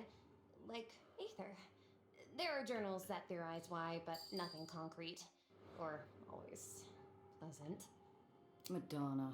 The kid's understanding is as accurate as a stained mirror. Better clear things up before we go in. Look, you can't rely on the stories you read in the papers. You want to avoid getting grounded? Don't call them Aether rats. They're Aetheniers, and they're good people. I'm guessing you've never met one? No. There were rules. We weren't really supposed to interact with them. Or see them. They don't want to be seen down here either. Too many people can't stand the idea that an island floats or sinks on the whim of an Aethenier. Figure a good rat is a scared rat. They've done it before, haven't they? I've read of islands crashing because of Aether repulsor failure that could only be possible by sabotage. And blow themselves up out of spite? No island falls without a baron behind it and a list of dead Aetheniers trying to stop it. The world down here isn't one you'll find in your books. Keep that in mind. Now, where's that door? She is very naive. Very, very naive.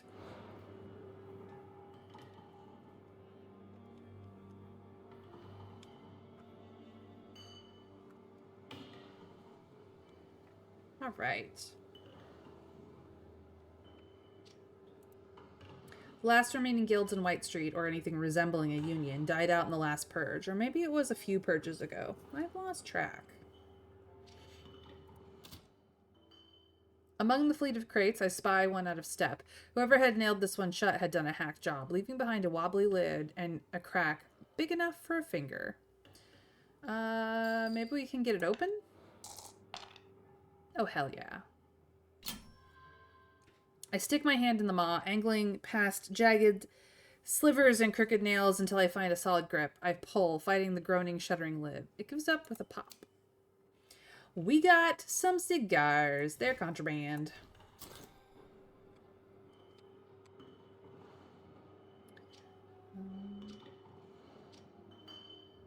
Careful strokes of paint form an innocuous symbol of a rat matching the sketch Cress gave me.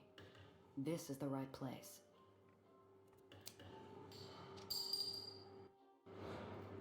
Shopping for trouble?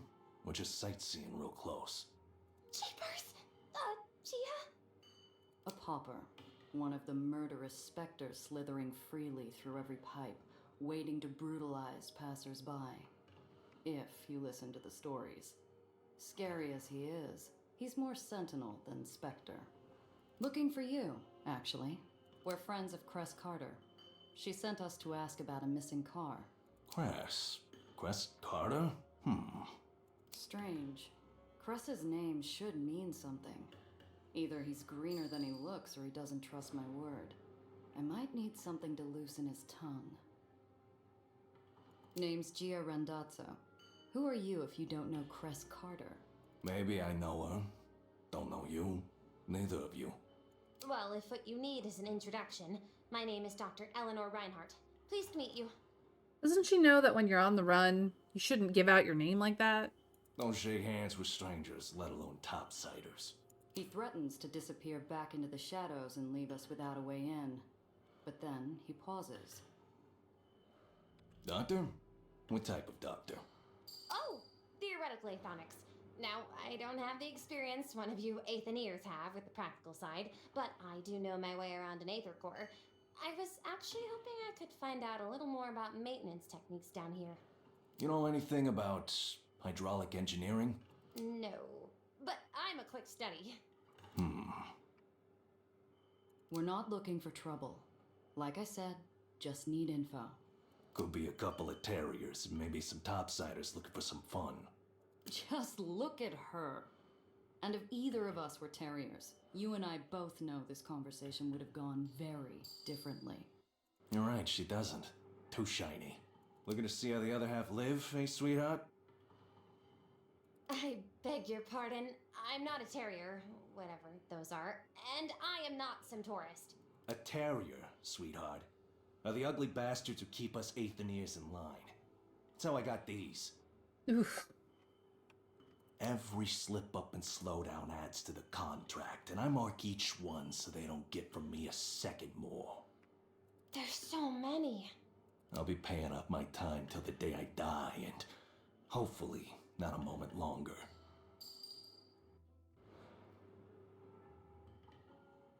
You're having a problem with your water supply? War's changed priorities for the Undercity. Water's being rerouted, and there's not enough of the good stuff to go around. Is it a filtration issue? Something pressure related? Or does it have to do with the temperature regulation? Don't know. Sounds like you might know a thing or two, though. The pauper sinks deep into thought. We might as well be having a conversation with a statue. Friends with Crest Carter, huh? All right. The armed shadow stares blankly towards us, his pale blue glass eyes casting unknown intent at me and the kid before pounding the space behind him. Didn't have to pay him a dime. And watch yourself. He melts back into the industrial decay behind him, never once taking his eyes off us, his disembodied voice echoing out one last time. Or you'll see us again real soon. Every darkened cranny becomes a potential peephole while we stand there. Like walking to confession blindfolded in a packed cathedral. I can feel hundreds of unseen eyes watching, waiting for a single misstep. And that's why they call them Aether rats. He gave me the heebie-jeebies. Do you think he... She's interrupted by a gush of stale air riding the echoes of countless thumping Aether machines.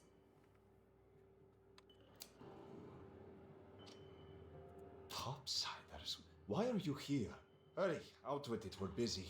Lexi, shh. If Harold let them through. Harold's been wrong before. Hello, I'm Maria. This is my husband, Alexander. Look at them, they're cute. Hello, nice to meet you. I'm Nellie. This is Gia. We're not here to bother you while you work on... Is that part of an Aether substructure power converter? I've always wondered about the older infrastructure. Nellie, that's not why we're... Right. Gia's friend, Cress, she's an Aethenier also. She sent us here because we need your help to find this car of ours that has some important stuff hidden away inside. Too desperate, too vulnerable.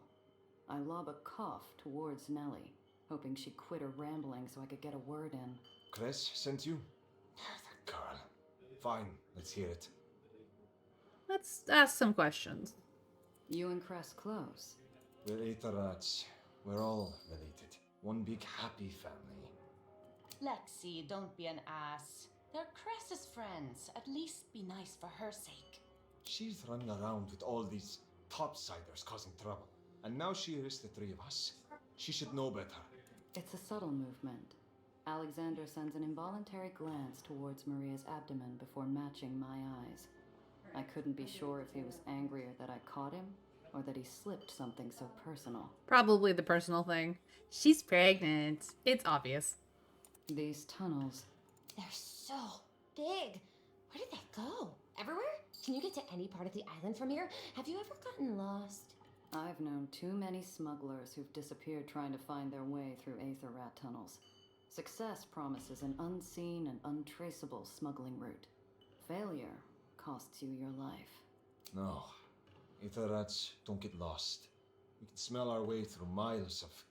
Lexi, would you cut that out, please? It's an innocent enough question.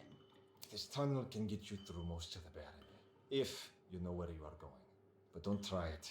You'll end up stuck in the dark or taking a one-way trip to old New York. A 35 Chimera, dumped recently. Have you seen anything? Alexander breaks his scowl with an impish eye and a cracked smile. He knows exactly what we want, and he is going to wring us dry for it. Oh yeah, he is. Maybe. We'll need something in return. Harold says you know hydraulic engineering. Is this true? Can you create substitute filtration parts? With the right equipment and a blueprint, maybe?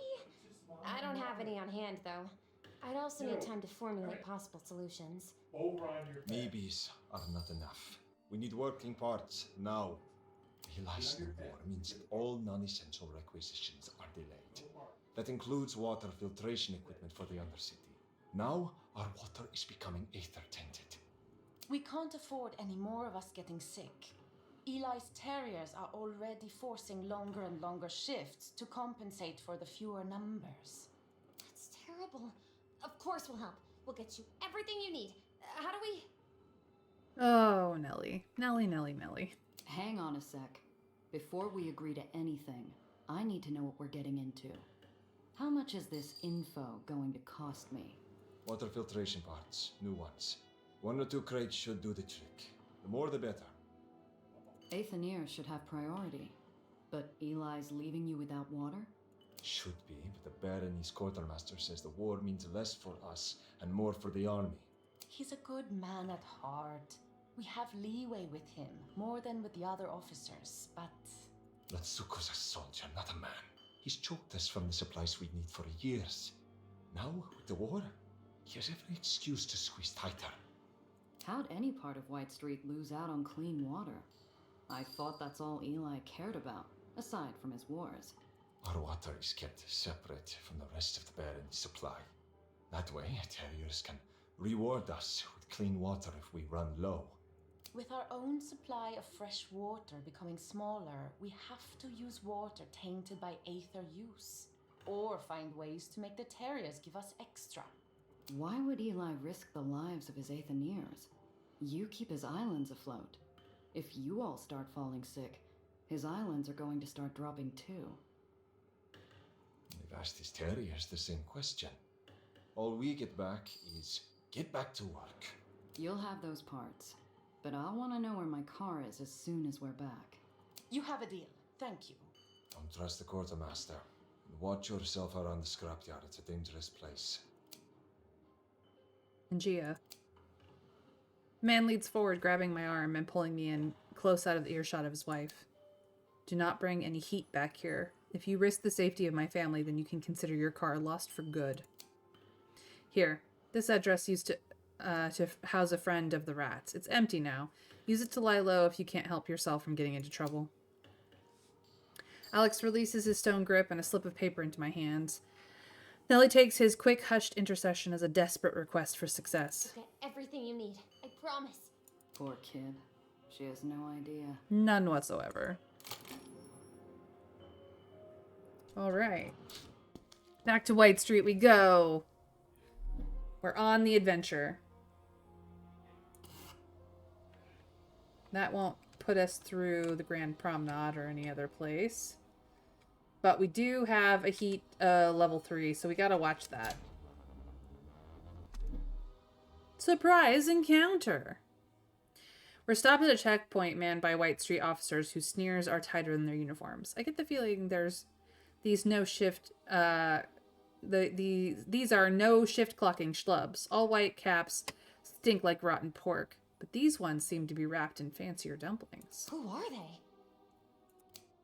If I had to guess, White Street Intelligence, General Eli's secret police. Oh boy. You said it. Just keep cool. After a moment of tense quiet, they wave us through. All right, move along. Apparently, we're not the particular field mice these hawks are hunting for, and I'm not about to give them a second chance to swoop. As we burn Aether and leave them behind, I let out a breath I didn't realize I'd been holding. Whew. I hope that won't be a problem on the way back. All right, checkpoint done.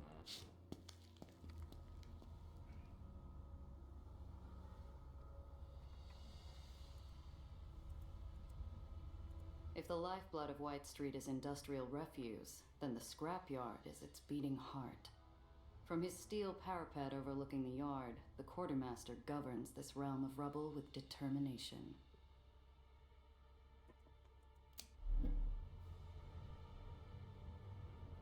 Alright, so... The main lot is in constant noisy motion, a cacophony of combustion engines and sparking steel. When you look past the grime, it's a place of ferocious efficiency and discipline. A massive cargo elevator locals call the Beanstalk is one of the last remnants of pre-Aether tech, relying on grit, machinery, and braided steel to plunder the refuse of the old world. I spot a crate of water filter parts inside the quartermaster's office. Can't lift him while he's standing there, though. Like his scrapyard, the quartermaster's in a perpetual state of activity. Maybe a nice turkey club once in a while might have resulted in fewer gray hairs for the old soldier.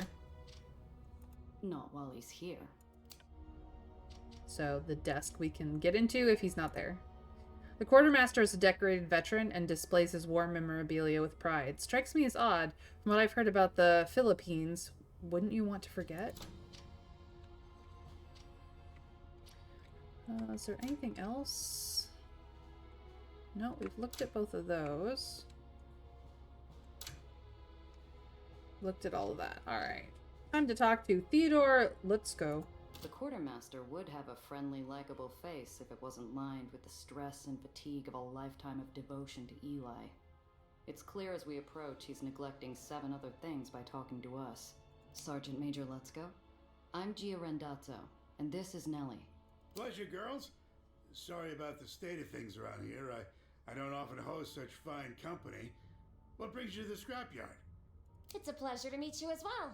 You see, we're looking for... Just a few minutes of your time, then we'll get out of your hair. Sir, how do you get along with the Aetherians in White Street?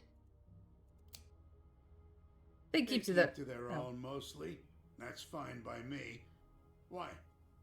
Well, they're not getting the supplies they need to survive, you see. And you're what? They're lawyers or something? Uh-oh. Some actions attract heat. His eyelid twitches. He's getting impatient already.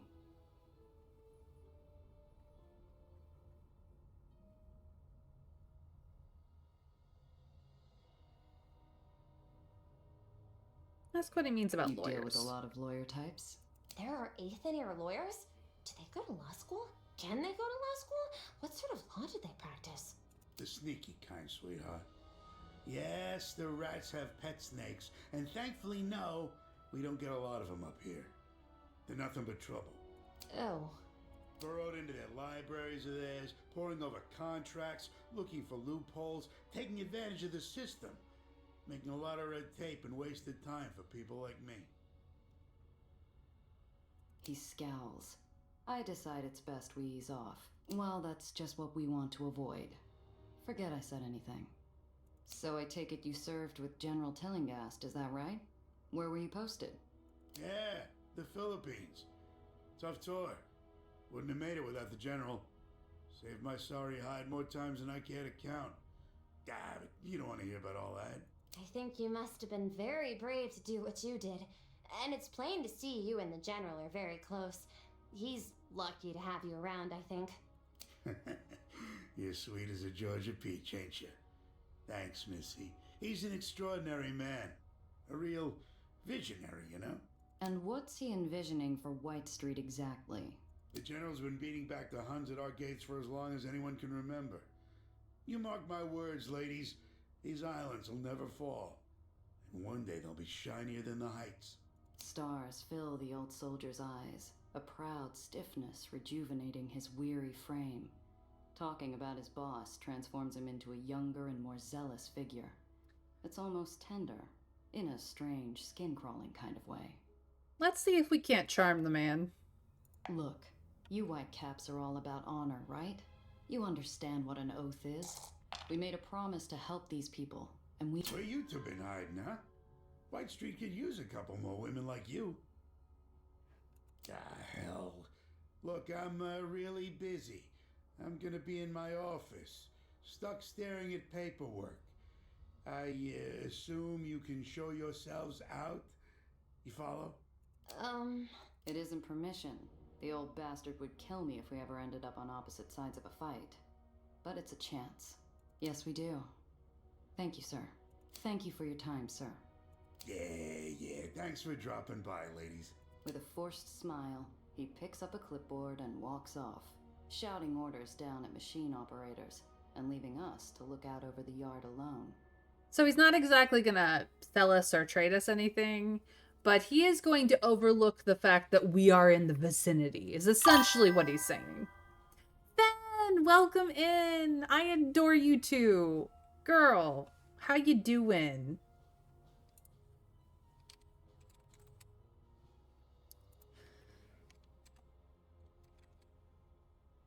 For those of you who aren't... For those of you who aren't already following Fen, you absolutely should. But thank you, Fen, for the gifts, subs. Wow. It's a subtacular day today. Merry Christmas to you as well and your family. Goodness gracious. This is the second sub gift that I've gotten, so congrats to all those who got sub gifts. Welcome in, welcome in. He's going to look the other way. If any trouble comes, he has plausible deniability. If not, well, he's been helpful. Yeah, I know. My streamer friends are spoiling me today. You guys are the best. But yes. Fantastic. Thank you so much. All right, let's continue on with Aether and Iron. We are just playing the demo today, but we are having a good time, having a little adventure on this cozy holiday stream. The gangway behind us squeals under a heavy step, and I turn to see a black-clad stiff trying to pass us a counterfeit smile. He puts down a half-drunk carton of milk and goose steps into our path, ever so politely blocking our exit. Oh dear. Good afternoon. Intelligence Officer Randall Pitt. And you are? His feet are welded to the iron below, and the pins on his jacket identify him as one of the highest-ranking hogs in the White Street Pen. There's no moving this one unless he wants to move. Gia Randazzo, and this is my sister, Nell. A pleasure, madams. And what, may I ask, is the purpose of your meeting with Quartermaster Lutzko today? What's it to you, Mac? The officer's eyes flick upward, scanning my face with the practiced arrogance of a bully who's never had to throw a single punch. I return his gaze with a frosted steel stare of my own. Miss Randazzo, was it? Just a few questions and you can be on your way. No need for you to escalate this. His reptilian eyes flick from me to Nellie, greedily drinking in her details. This one's the type to seek out power and authority purely as an excuse to start fires wherever he wants. And he's oily enough to be a hazard around any open flame. We were just hoping Lutzko could help us find something. And what is it you're hoping to find? Excuse me, but don't you think that's a bit personal? We can lie or we can brush him off. What do we want to attempt to do with this secret police officer? Chat, help. What do we do? We got two options. It's a 50-50. Do we lie or do we brush him off?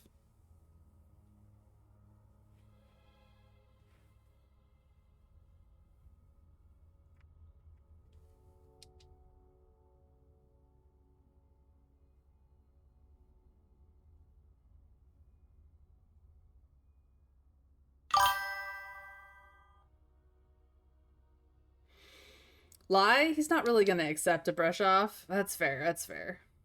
We're gonna lie through our teeth, chat. We're gonna lie through our teeth. Wish us luck. Run-of-the-mill scrap. Spare parts. I got this lemon, see, and she needs a lot of love. I mean, the car does need a lot of love. I see. And what is it you do for a living, exactly? Do we be honest or are we KGAF? To an intelligence officer. Oh. This could be...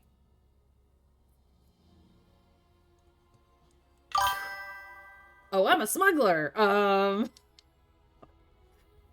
I mean, for given value of honesty, we, are a cargo, driver. We drive cargo from one location to another. Not on a job right now, so nothing that needs a permit.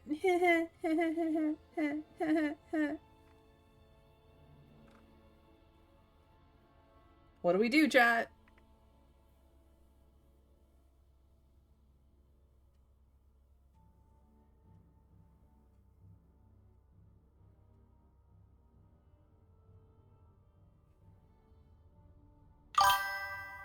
Not sure how they take that here. We smuggle between low and high, which in principle means that we're screwing over the uppers, which might please him, but I'm not sure it's great to say.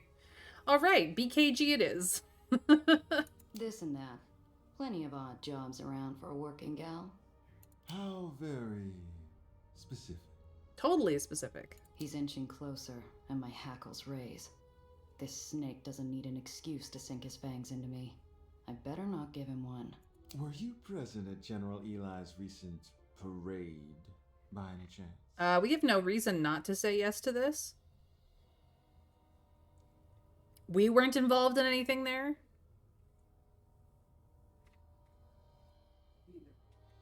Yeah, we were. It was a fine time. Until it wasn't. Yes, indeed. Very regrettable, the anarchists. But a lovely event overall, I thought. Anyway, listen to me prattle on. I get flustered when faced with such ravishing beauty, you see. For sisters, you don't look that much alike. Do people tell you that often? Oh, he's loving this. Savoring every second like we're a pair of potato knish, fresh out of the oven. Which means, of course, he's about to bite. I trust a pair of such good little New York girls would promptly report it if they were made aware of any illicit activity on the part of Sergeant Major Lutzko. Correct? What do you mean, illicit? Oh, you know, illegal, wrong, things that would demand a transfer of leadership here into more capable hands. Anything he shouldn't be doing. How would I know what he should or shouldn't be doing? His smile flashes in and out of existence so quick, you could argue it never happened. In an instant, his officious familiarity vanishes. How charming. Now, you and your sister can testify to what you know, or we can take this up with General Tillinghast. Your choice. Doesn't take a genius to figure Lutz goes into something dirtier than his own soot-stained uniform. I share a look with Nellie, whose sparkling eyes are relying on me to navigate us out of these shark-infested waters. A potato knish looks really nice. They used to be a major street food. Shame they're not anymore. Nope, they are not. So what do we have two things where we can learn more, or we could advance the conversation. And sometimes the learning more advances the conversation anyway, from what we've experienced so far. So what do we want to do? Do we want to ask questions, or do we want to just figure out what's going on? What do we think, chat?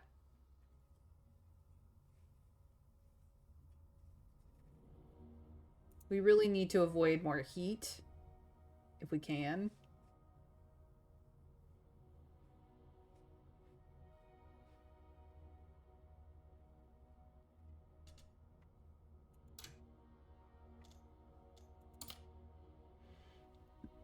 I think you can only track one mission at a time. Yeah.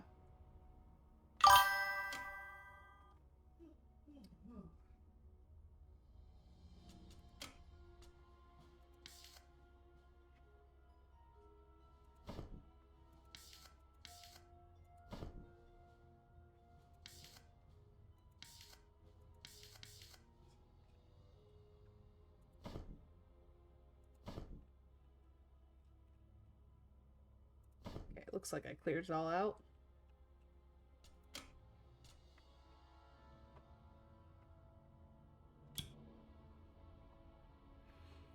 All right, we'll ask about the charges then. What's he in trouble for, anyway? Treason, malfeasance, embezzlement. Supplies deemed vital to the war effort have disappeared, only to be found later on the black market or in the possession of degenerates. He didn't need to specify which degenerates he was referring to. Apparently rats wasn't cruel enough. The punishment for which is death, of course, by grounding. What they mean by grounding is that they chuck you out of a hole into the air and then you fall to the ground. Kersplat. Grounding? Is that... Yeah, kid. The long drop and the sudden stop. They send you parachuting without a backpack. It's justice, my dear. Traitors pay their deficit in loyalty with blood. I'll tell you what I don't know. Why I've never met you before. Promoted recently? A hungry look comes over him, like a fox delighted by the rabbit who dares to fight back. I pride myself on subtlety, my dear. Nobody knows I'm around, unless I want them to. How nice for us. He's inching closer, and his military-issue aftershave doesn't do much to mask the fetid milk stink of his breath. I maintain the distance between us. Not rude, but not too subtle either. He squints, unsmiling. Let's get back to the topic at hand, shall we? Do we play dumb or do we ask for a reward? So this is actually an opportunity for us because the quartermaster, who should be in charge of efficiently getting supplies to the places they need to go, is clearly not very good at that job. Or rather, he's good at getting more pay for that job than he should. One of the two. There's corruption going on. Whether it's corruption towards the leadership, because he does seem to be a fanatic for the general, or whether it's corruption for himself, or whether it's corruption towards various groups of people, remains to be seen.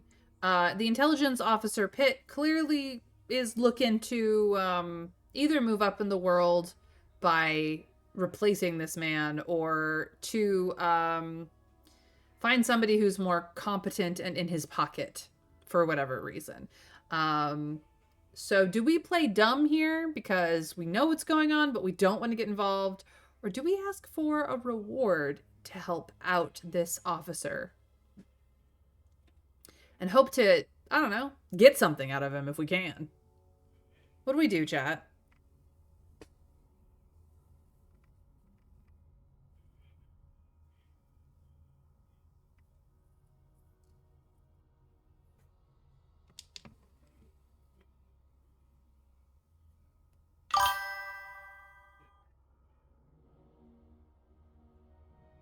One, it's very unpatriotic to ask for a reward for doing your duty. That's fair. Look, pal, we just met the guy. Do whatever you want, it's got nothing to do with us. Now, we got business to take care of, so if you don't mind... A sneer paints itself slowly across the officer's mug. If he had an angle, he'd use it. But he doesn't. Very well. It was a distinct pleasure. Till we meet again. Oh, thank you, officer. Goodbye. He peels himself out of our path as slowly and painfully as an overglued bandage on a fresh wound. With a final colorless smile, he turns towards the quartermaster's office. Inside, Let's Go spots him, and the old man's Adam's apple bounces like a kid on a trampoline. All right. Time to investigate the scrapyard.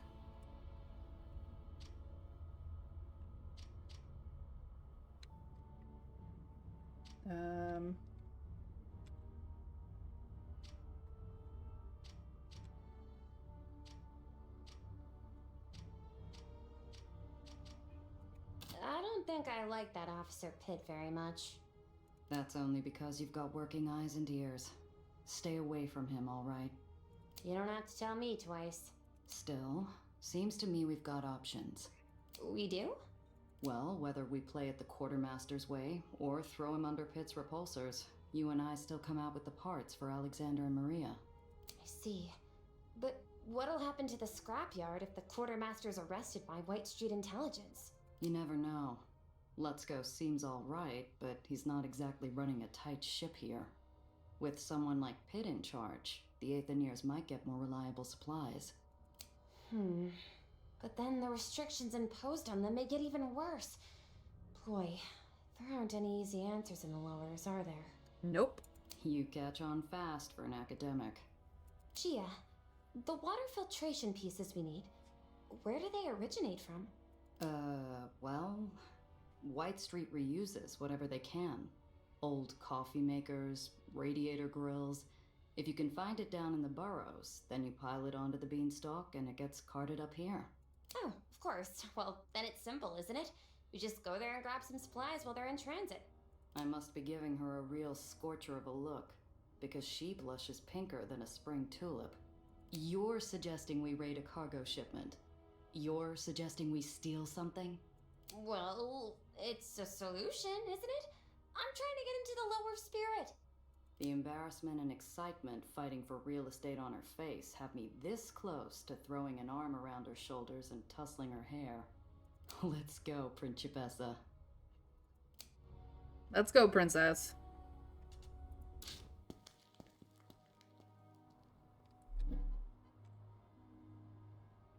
All right, so it looks like the scrapyard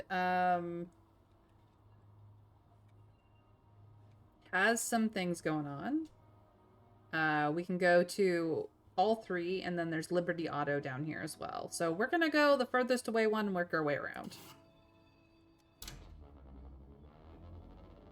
This is the closest to the burrows I've been in years. If I look off the edge, I might even be able to see where I was born. I keep my distance. Gia, what's that? She points out the passenger window at the dark shape of a scrapper clunker, its burnished surface glinting as it swoops down to intercept us. Its markings, from grease-splashed like war paint across the hood to the scars and gouges of previous fights, suggest a high rank. That is who we're here to find. As the car pulls up alongside us, an even and untroubled voice squawks out at us. Hello there. Looking for something, little bird? He didn't open the dialogue by opening fire, so I take that as an encouraging sign. Nellie's looking at me expectantly. I better choose my words carefully as we pull over. How are things groundside these days? It's been a while. Ah, same as always. The bitterness in his voice betrays no lie. The burrows are still the same as I left them. Hot in the daytime, freezing at night. Harsh winds carrying skin-slicing dust. Short on clean water, fresh food, and hope. Some things never change. I still hang my boots out the window at night. You really are a Burroughs kid. The scrapper and I share a sharp-toothed grin, and I savor the puzzled look on Nellie's face. You familiar with White Street's quartermaster? Lutzko, sure. He's the only man who puts food on my table. The scrapper leans out his window and proffers a folded piece of paper. I can see the quartermaster's stamp even before I grab it. It's a personal letter, promising pay for extra security for the Lutzko's goods as they travel the beanstalk. That's quite the arrangement you've got yourself. Wish my family'd been that lucky. You from the Burroughs? Siltside. Long time ago. Had to find a different way out. Ah, so if we'd done them in order, we would have known that. Siltside? Couldn't be. Nobody comes out of there in one piece. Who says I'm in one piece? The rolling rumble of his laugh matches the cadence of his engine. Mind if I keep this?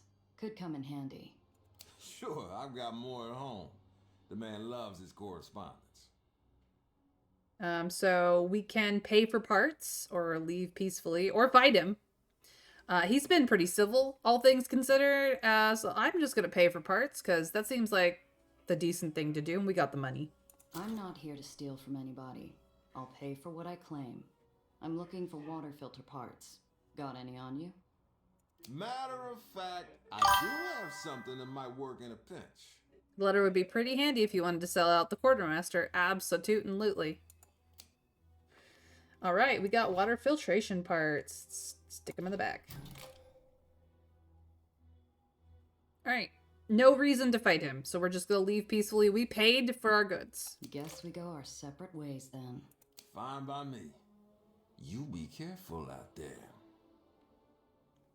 See you later, Scrapper King. His engine roars as he peels away, and I hear Nellie exhale next to me. I don't think Mr. Quartermaster is going to be happy with us. Can't please everyone, kid. All right, well, that was one location. Let's go to the next. The busted chunk of an island's underside rusts in the sun, laying precariously on a crushed tenement building. Broken detritus and snapped cabling hangs down close to the street. Oh, this is perfect! See that? If that old Aether repulsor's not damaged, the parts could easily be repurposed for water filtration. All right, well, if we manage this medium roll with Brainiac, we can help Nellie get the parts, or we could shoot it down, which will get us less, I think. I'm going to attempt the roll. We'll see how it rolls out. Once we're parked, she runs off and gets to work, untangling pieces of equipment, reaching up on her tippy toes to pull down snake bundles eyes. of wire. Well, start over there with the equalizer piping. I can't fathom what she wants me to do, so I start tugging on pieces of scrap and hope for the best. My clumsy efforts shake loose a metal assembly, and it nearly cracks open my coconut. If you don't know what you're doing, stay out of the way. I'll do it myself. I wait by the car till Nellie comes over with an armful of useful parts. She gives me a glare, and I can't help but feeling like I'm back in primary school. At least it's only my pride that took a beating this time. Yeah, so we're not brains. But we did get more water filtration parts. Technically, it's contraband, so we're going to stick some... There's no mistaking the throaty grumble of a scrapper rig on the prowl, all sizzling oil and sparking ozone. Many scrappers are perfectly decent people just trying to survive. I can tell without looking that ain't the case with this one. Couple of floaters all alone, eh? Easy pickings. And we are in a fight. Hey, we staked our claim on this scrap. Too Tough. bad. Finders keepers, pal. Alright. So we do not want to be in the yellow spaces because that will make us be in a bad position. This is the bottom feeder and this is his friend. And there's a couple of civilians around. I'm going to go here. Oh, right. We don't have the cool stuff anymore. So actually I want to go here. And go kapow! And that is all that this lemon can do. We can move. Doesn't matter where we move, we're gonna end up in problems. We'll go back behind this guy.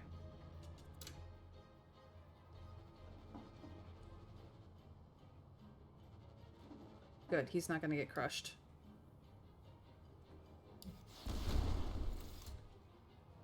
Oh, that's bad. Alright.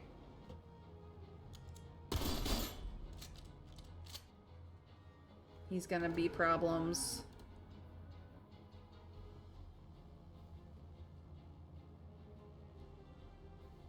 What you doing, man? Oh, it's our turn.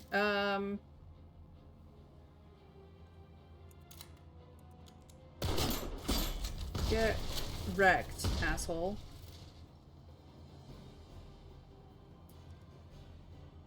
I do not want to be up here, so I'm going to ram him forward, and then that's why we did not want to kill him that You way, all but right? oh well.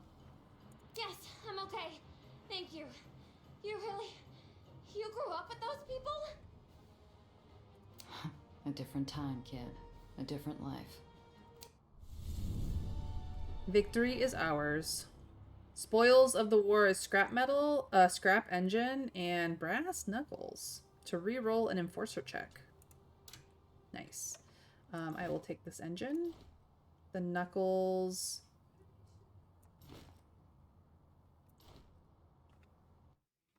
As well. Vehicle damage. Vehicles that take damage during combat can be repaired afterwards using repair kits or by visiting garages.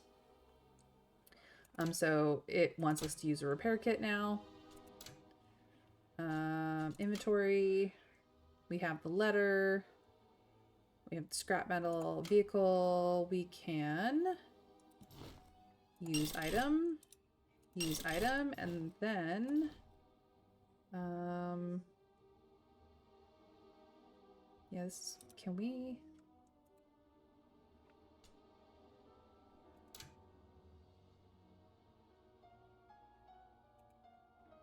I move this to pockets? I guess not. I can discard it. That's not what I want to do. Alright, well, escape. So that is number 2. We're going to go to the last scrapyard. And then we'll hit up the auto. For a moment, I think I'm seeing things. Looks like a scrap pile is moving all by itself until I spot the dark shapes of street urchins on its surface, like flies gnawing a steak left out in the sun. Hey, see anything around here we could use for water filtration? I'm not sure they'll be familiar with that sort of terminology, Gia. What about... You mean like mechanical or the fancy carbon type? Ain't seen nothing today. But Spunky found a whole box of rubber flanges yesterday. No cracks or nothing. You want it, you gotta pay. I'm too busy enjoying the shock on Nellie's face to notice the White Street Patrol car pull around into my blind spot. You ain't authorized to be here. Yeah, we're just gonna pay for the parts and leave because this is not gonna happen. Fair is fair, kid, but if it doesn't work, I'm coming back. The urchin flashes a wide coffee brown grin as he grabs my offering and gives me the part. It'll work, I promise. Alright, so we got some basic repair kits back. Perfect. Not what the Aetheniers are looking for, but it'll come in handy. Alright, enough. All of yous clear out. Alright, let's go to Liberty Auto.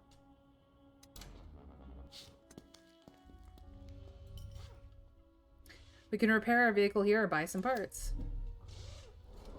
We can also get a paint job. Change vehicle parts. Let's see what's in stock. This is a scrap engine. We could get a stock engine or even maybe a reinforced engine. We could also sell this scrap engine, which I believe is what we already have equipped. Let's compare. Yeah, that's what we have equipped. So let's see if we can get a better engine here.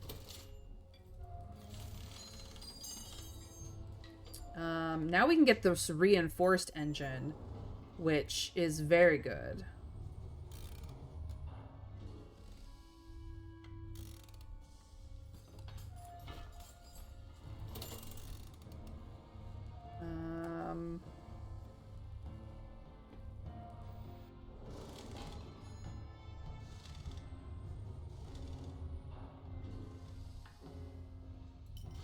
Alright, that's pretty good. So now let's upgrade our vehicle's engine. Much better. Now we have 4 spaces. And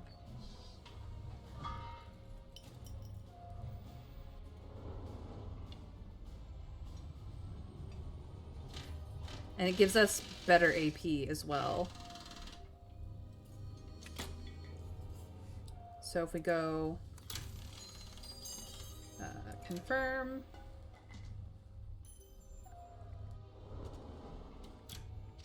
if we go back to the pot store, we can then scrap that engine as well to get some of that money back. Basic armor would be pretty good. Efficient repulsor is actually better than our current one. And then we have absolutely no armor. We only got $33, so it's one or the other. This gives us weight and health.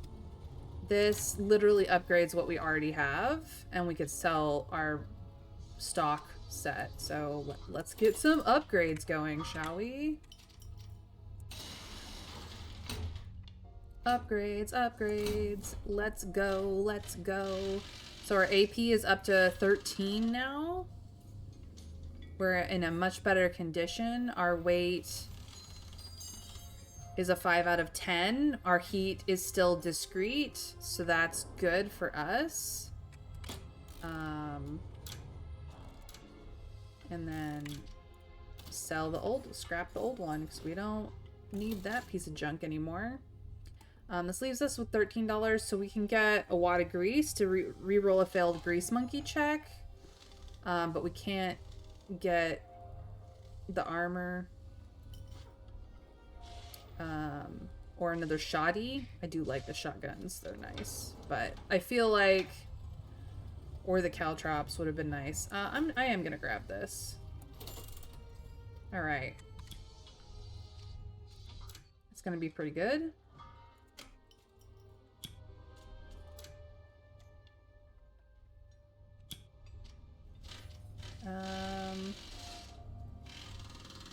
We don't have vehicles to change into, so...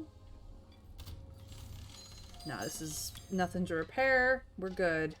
We got $5 to our name and 66 scrap. Alright. Let's get back to the quartermaster's office.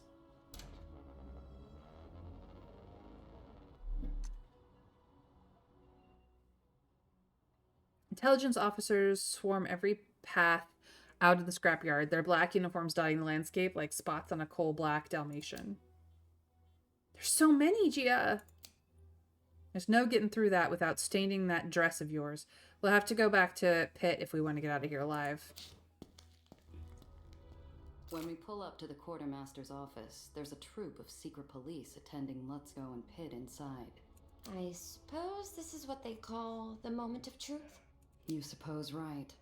How do you want to play it? She looked surprised, as though she didn't expect me to source an opinion. You want to learn how things work in the lowers, Doctor?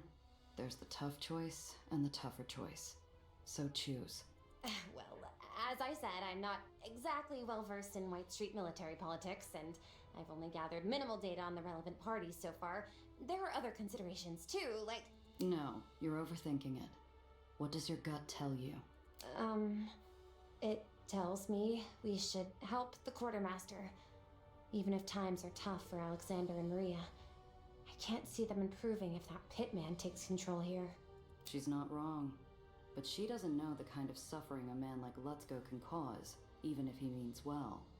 She's never lived a life where you can happily choose a pit, knowing at least there'll be food on your table. No easy way out. There never is. I open the door to the office, and the Whitecaps look up expectantly. Ladies, you're back. I was just... The Randazzo sisters. How very good to see you again. So, we have the option of siding with the quartermaster by playing dumb, siding with the quartermaster by playing strategist and blaming the scrappers, or siding with the secret police and showing proof of the quartermaster's corruption, which is a brainiac role. I don't suggest this one. Do we play dumb again, or do we blame the scrappers? We have a +1. They're both easy rolls. It's just a matter of what we want to lean into. So chat, tell me. Smooth talker or strategist? Play dumb or blame the scrappers? 1 or 2? I'll let you guys decide.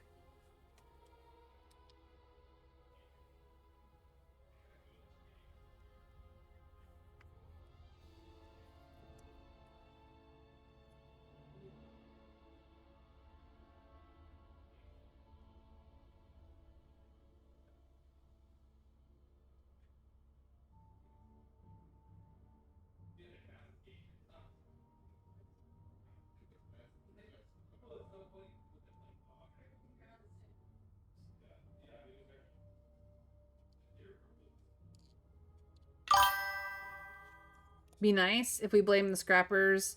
They're a target, and let's face it, they're already on the list. It's not like we're causing them any more trouble than before. So we blame the scrappers. Okay. Let's see if we can't attempt this roll. Oh, easy. You realize you have a serious scrapper problem in White Street, right? They're practically on your doorstep, but you're too busy shaking down your own officers to notice. Intelligence Officer Pitt regards us as one might the brown patch on their recently chomped apple. Thank you for your candor, Miss Randazzo. We'll look into it. Well, Sergeant Major, I suppose that about wraps it up for today. Then, suddenly, he's all smiles, acting for all the world as though we're just finishing a convivial tea luncheon. His tone is the only thing that's pleasant about him as he leans in. If we meet again, Miss Randazzo, our conversation won't be nearly as pleasant as today's. He gestures to his goon squad and they tromp out. Lutzko wipes his brow. We bought the old soldier some breathing room, for all the good it'll do. But we're also on Pitt's blacklist. We'll have to watch our backs in this barony from now on. Can't please everyone. Mission complete. We reached level 4. Let's level up before we do anything else. We've got a talent point to spend somewhere. We could get into, now that we have a car, we could get into some car upgrades. So we could get light weapons, apply Aether Drained to targets. Aether Drained is a debuff. We could get that at the end of the turn, adjacent enemy vehicles receive the engine failure debuff. Vehicles affected by engine failure are forced to move backwards at the start of each of their turn. Or we could get the ally vehicles next to this vehicle gain the hasten status effect, which means that movement costs less AP. The only problem with this is that we don't have any ally vehicles quite yet, so this is not actually helpful for us right now. Or we could stick a point in something else, like Enforcer, for example, which we've needed and it hasn't worked out, or Grease Monkey, since we have a vehicle that needs repair, and, or Dodger, or Brainiac for that matter. So, or Phantom, we haven't used the Phantom skill yet, but we could absolutely get into it. Same with Daredevil. Enforcer sounds like it would have been useful, but surely we'll never need it again now. No, we'll need it a lot later. You have to remember that even though this is just the demo, this is just the very early start of the game.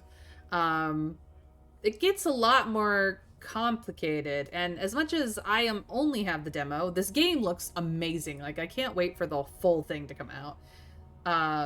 There's some cool stuff that you can do here, but like, what's our build? Go grab it? Yeah. And Enforcer, clearly we have needed it a couple of times, and I think it will do us pretty well in the early game to have a bit of it. Enforcer, Smooth Talker, and Gumshoe or Strategist seem to be like the most common 3 things that we run into right now. So it's pretty good. All right.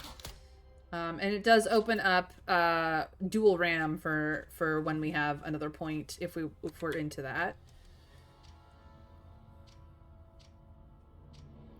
We can interact with him again. Once Pitt and his pal are gone, Let's Go shuffles towards me and Nellie. He's wringing his hands like a chicken's neck. I don't know what to say. You ladies saved my skin today. Yeah, it was just helping out. Oh, it was our pleasure, sir. The kid's sincerity flatters him, and some color comes back into his cheeks. I lean into his space, interrupting his growing self-confidence. That it was, sir. And we couldn't possibly accept any generous tokens of your gratitude. Recognition flashes in his eyes. To his credit, the old mustard-stained mutt catches on quick.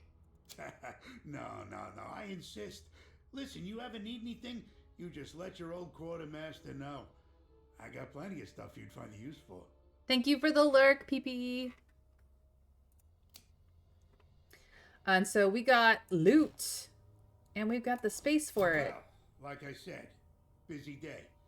Thanks again, ladies. So this is a luxury tobacco products from various regions, a popular trade good and stress reliever in skyfaring communities despite health concerns. It's also worth $55 if we can find places to sell it. Scurries away with all the decorum of a chastised court jester. In a moment, it's just me and Nellie and the wide expanse of White Street. Now we only got $5, but let's see what else he's got for sale. See you soon. Lockpicks. Ooh. He had expert repair kits, which does more than the basic ones. He has more cigars. There's an Aether sledge thrower. Small concealed storage compartment. Ooh. This I could sell back to him like immediately and get some stuff. Gold loaded dice, rerolled any failed check. Ooh, tasty. Our contraband can't be stored. You know what? We don't really need the crate of cigars, so I want this. I actually want the medium one.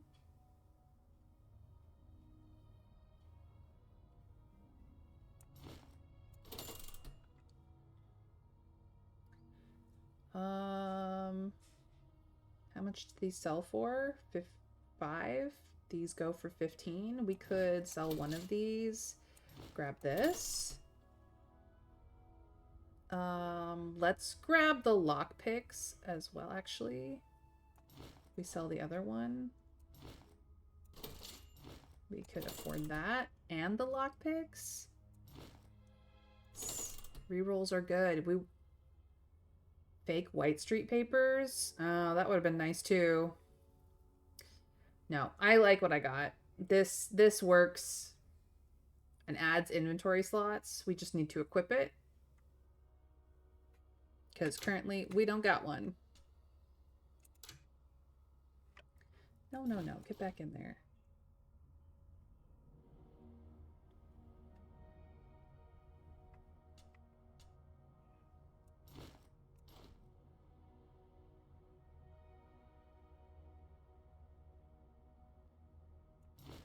And then this is contraband, so get that hidden in there. This is technically contraband. Alright. That was money well spent. Okay,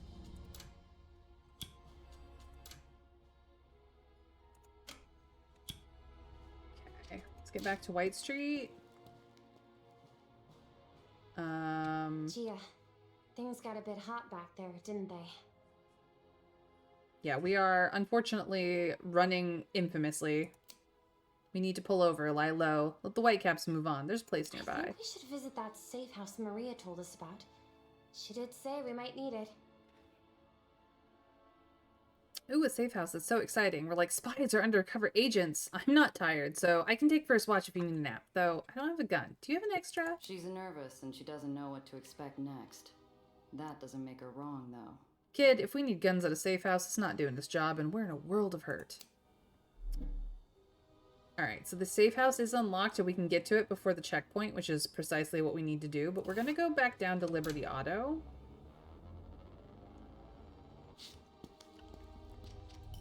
And, get that empty storage slot with our medium storage. Equipped.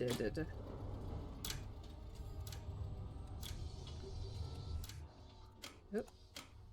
So now we have a medium storage compartment that is visible.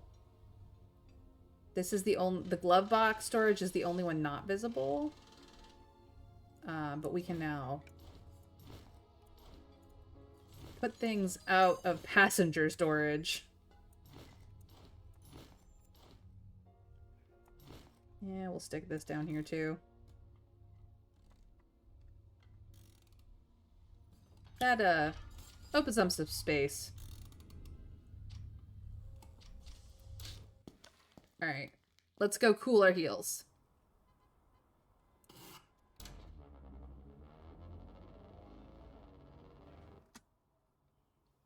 You read my mind, kid. It's a grubby ground floor room with an abandoned tenement. The building's ghosts peer out at us from the woodwork. I see Nellie dodge a shattered light fixture, tiptoeing around the glass shards. This is the place? You were expecting the Ritz? It's quiet, kid. That's what counts. The minutes bleed together as the lights outside trace an arc across the floor. Let's, poke around for anything valuable. It's unlikely that we'll find anything, but we can try. Ah, 6. I needed a 10. I'd say the place had been picked clean, but there's nothing clean about it. It's empty and spent. Is it safe now? Can we leave? Yeah, drink it in, kid. We won't be seeing this place again. So we are now anonymous because our heat is 0. We have -2 to brass checks, but +2 to hustle.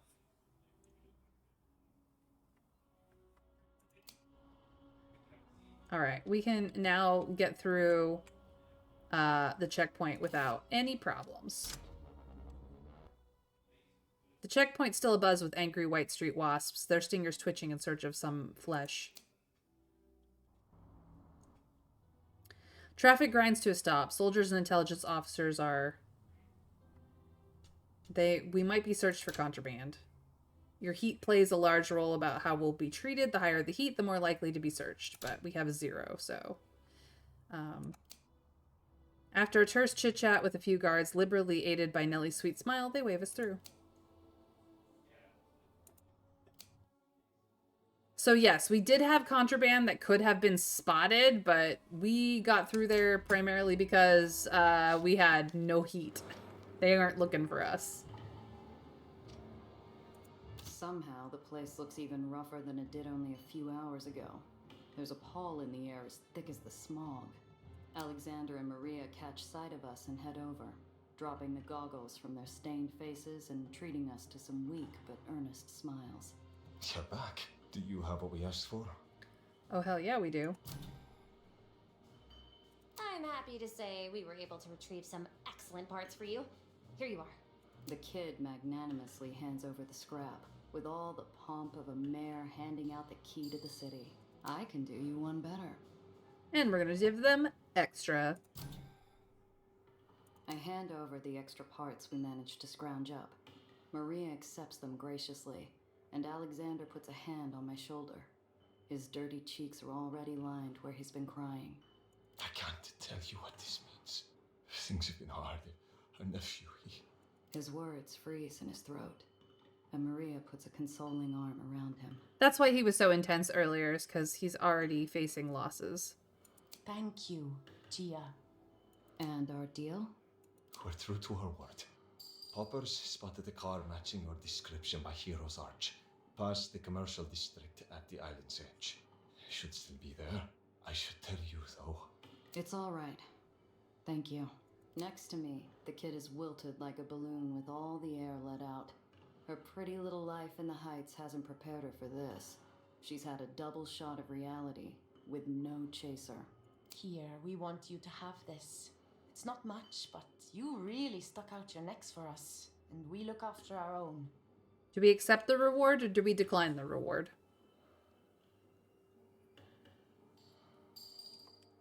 What do we do, chat?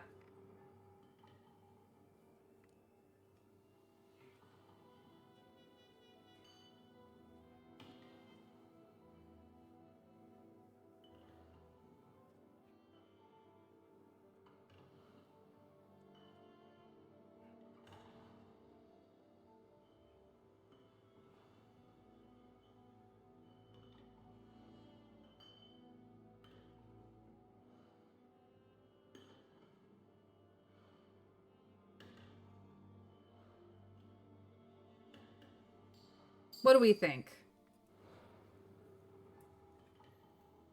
I'm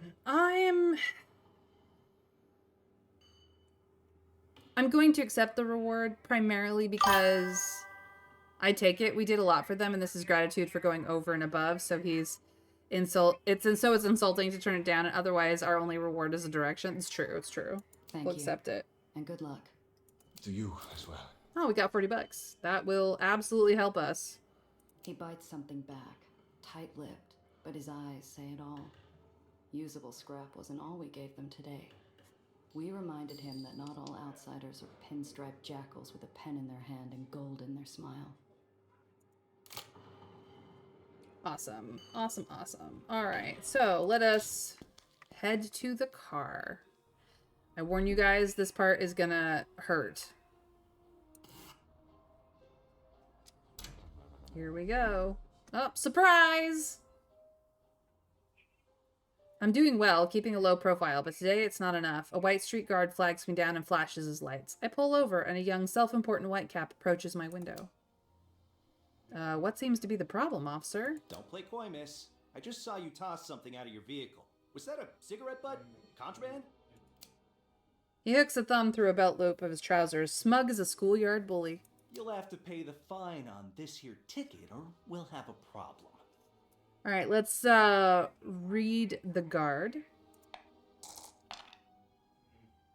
Easy.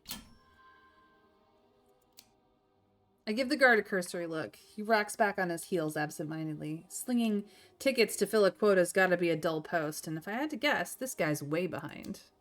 Slow day, huh? What? That's why you're stopping me. Gotta fill that quota no matter what, right? I'm not sure I like what you're suggesting, miss. So we do have, because of our heat, Enforcer makes us less intimidating. Or we could charm him, which our anonymousness gives us bonuses because we are anonymous. So that is what the heat levels do. I'm going to charm him because we got a +3 to that roll. Ah, easy. I flash the officer an easy smile and give him a small shrug in response. I get that you got a quota, and I don't envy you for it. Bet General Eli doesn't appreciate how hard it is to hand those out when it gets quiet out here, huh? His tough guy axe melts in an instant, faster than ice on hot pavement. Actually, never mind. You're pretty sharp, and you're not wrong. Take it from me, pal. There's still trouble out there if you're looking for it. But all the same, I'd appreciate not paying a fine for trouble I wasn't in. That's plenty fair. Sorry about the stop, miss. No harm done. The officer jogs back to his cruiser with his tail between his legs. Looks like I'm free to go. Ooh, that was fun. My whole livelihood sits there abandoned, abused, and torched beyond recognition, kept company only by effigies to the long dead. The smell of my burnt future still lingers in the cold air. Oh, Gia, your car! I'm so sorry. This is all my fault. Pretty sure it's not her fault. It's whoever's fault it was that bombed her entire group. The vandal who took my car apart was more butcher than surgeon, ripping out the hidden compartments and leaving a gaping hole where Nellie's briefcase had been stored. Kid. She runs forward, hoping that every desperate scavenger in a 5-mile radius had somehow missed the briefcase. They hadn't. No! I suddenly feel like I'm outside my own body, looking down from above at this odd, tawdry sight. A scientist and a smuggler, hunched over the gutted corpse of a flashy import roadster. Ain't a comic panel been printed with a scene as strange as this. I nudge Nellie, motioning for her to follow me towards the edge of the island, overlooking the lowers.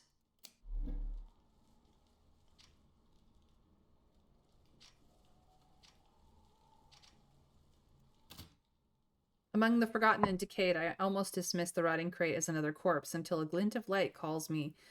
Colored glass peeks through the gaps, and not the kind you usually find in White Street.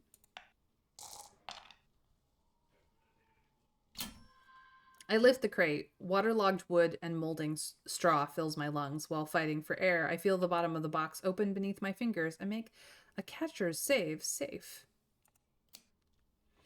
Ooh, we got a crate of brews.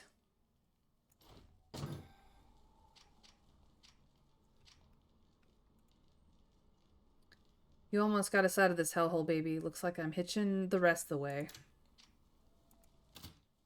I can't bring our baby back, but maybe I can do the next best thing. Ooh, we don't have enough grease monkey for this, unfortunately. I mean, we can still try, but it's gonna be hard. Ooh, we rolled good, too. We did it. I dig through the dirt and ashes and grease. The metal's gone cold and the cavity's gutted. I start to give up hope when I find a miracle hidden behind the tank, like opening a burnt door to find a room still intact. We got an efficient repulsor, which is the same as what we have, but we can sell it later, so that works out for us. Nice. Crumbled remains of White Street's last purge, and in the red flash burn when I shut my eyes, and the ozone stings my nostrils. I feel history repeating itself. Is there anything else? Nope. She somberly shuffles over before taking a seat next to me. Our legs dangle over the edge like a set of old, tarnished garden chimes. I thought it'd be beautiful up close. Is that silly? Huh? Well, I've seen it so many times from the Institute, obviously, but I thought when I came down in person, I don't know, I guess I expected something different. In the lowers, kid, things rarely go the way you expect. We gaze out at that hateful storm cloud, and I realize I do see a sort of severe, intense beauty in it. Like the ocean, maybe. Or what I imagine the ocean is like up close. What is it, anyway? The well? It's a unique gravitational phenomenon. I theorize it's a byproduct of excessive industrial aether production, but the data is still unclear. Punishment for our sins? Last week, I would have scoffed at that. Today, I don't even know what I know anymore. Maybe it is. Look, you can't carry the world on your shoulders, kid. We do what we can, and when we can't anymore, well, there's always wind skipping. She turns to me, confused. I reach into a deep coat pocket and pull out a handful of flat stone shards, eyeing them for the proper shape and size. Yes, we're skipping stones. My Zio taught me, when days were bad or boring or too hot or too cold or too anything, we'd throw stones together. The trick is to time it with the updraft. Watch this.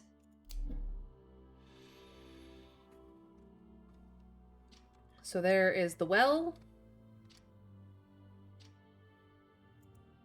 Last time I did this, Needles and I were fighting again. Couldn't hurl a rock at a smug face that the empty sky had to do. Neither of them deserved it. A soft fragrance fights past the breeze, and I realize the girl's wearing perfume. Vanilla and rose. Heights smells as foreign down here as good dentistry or hope. I feel a weird surge of pity for the poor pampered kid, and a tiny acid kick of jealousy. Is there anything else? No. Alright, let me make this go away. Let's teach her. The shard catches the wind and flies into the sky before disappearing into the noise of the city. Nellie's eyes brighten. Nellie takes a few stones from my hand, giving them a clinical eye. She winds back for a throw, but hesitates, glancing over at me.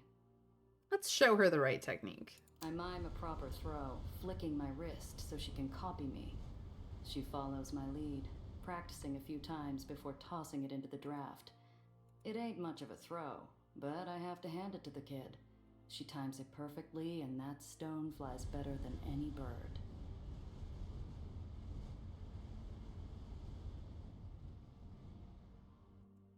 Well, what do you know? I do feel a bit better.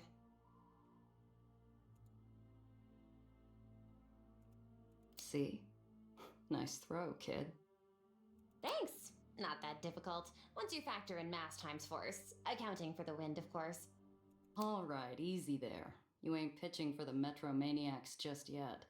We sit in silence a little longer before the wind begs me to say something. What's so special about that briefcase of yours? Oh, I've been tracking the growth patterns of the well for some time. Recently, the etheric charge in the storm band spiked, building in both intensity and atmospheric disturbance. Let's tease her a little. English, Professor, please.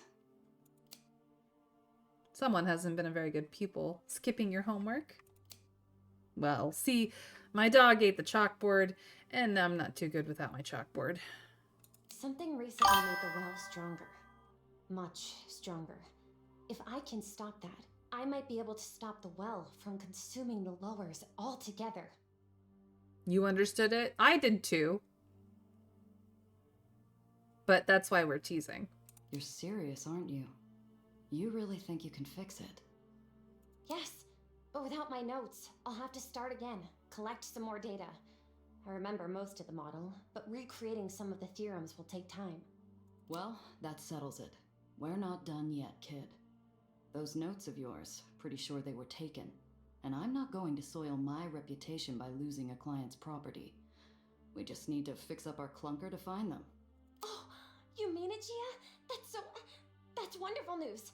Thank you, but we need something better than clunker. She's going to help us save the lowers.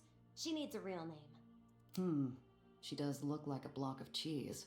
Or a sponge. Honeycomb, maybe? I can see her gears spinning up again, and I decide to let her run. We could both use the distraction. So, do we name our vehicle the Lemon, the Honeybee, Princess, or Zapper? What do we think, chat?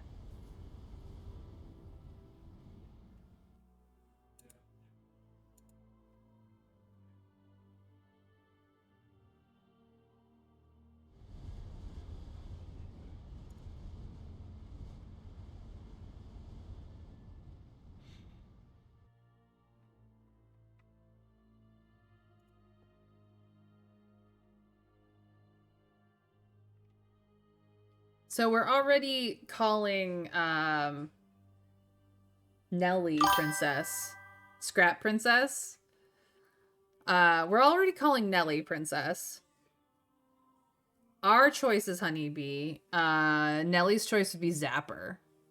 Then Big Bad Zapper. Okay. There was this minor character in Pirates. Not a great comic, but he drove a beat-up car called the Zapper. It always arrived late, but no one could stop it when it showed up. Cute. The Zapper. That makes us comic book heroes. Am I the sidekick? Or maybe you're my sidekick. We could just both be heroes? I like that better. You think they'll ever write books about us? As we stand under the gloom of the well, the world somehow manages to look just a tiny bit brighter. Although the cheese slab was appealing. I mean, it is very edible. I think your uncle was right earlier. The wind skipping did help. Thanks, Principessa. Trying out a little Italian? We'll work on it. Something easier. But you call me that. I should be able to call you something. I've already got a name, kid. But let me know if you think of anything.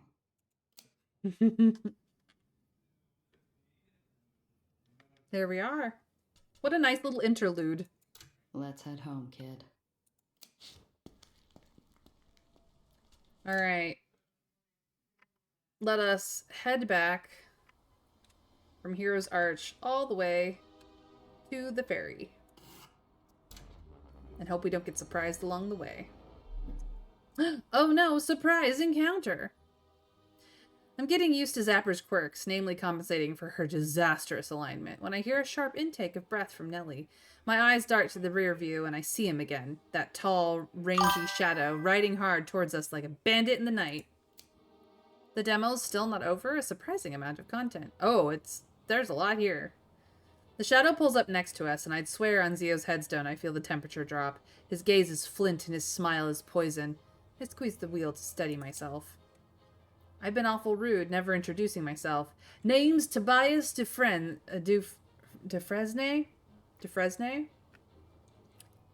It's French, I think. Didn't ask, Slime. You got about 3 seconds before I ram you into a building. Leave us alone! Be glad to oblige, Missy, but I'm being paid handsomely to bring you back to Olympus Park, and I aim to earn my pay. Come along now. Like hell. You there! This area is off limits to civilians. Disperse immediately! Here's your chance to run. You'd like that, wouldn't you? It was you. You torched my car. Precious to you, was it? I expect Little Miss was hoping to get her papers back, too. Don't worry, darling. They're in good hands. Wait, my research? Give it back! And that's doctor to you! Apologies, but if you won't come quietly, well... I said disperse! Final warning! Road gaps can be jumped to reach the other side, but moving between roads uses a lot of action points. Plan your turn carefully, since you'll have less AP left for other actions. Alright, so we do have something get in the way. There's some civilians that we might have to move around.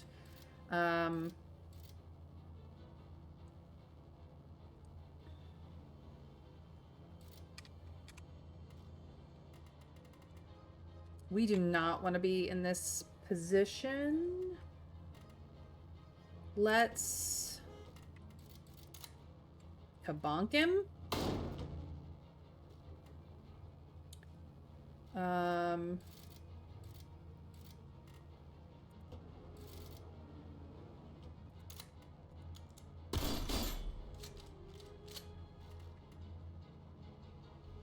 then we move back.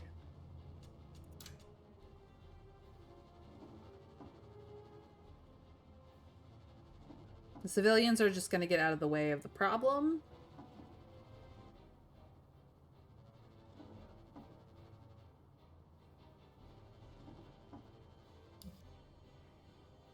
Boosh. And the map changes. Okay, here he comes. He's going to bonk us into the problem. Take a shot at us. Take a shot at us again. Oh, he did not. Okay.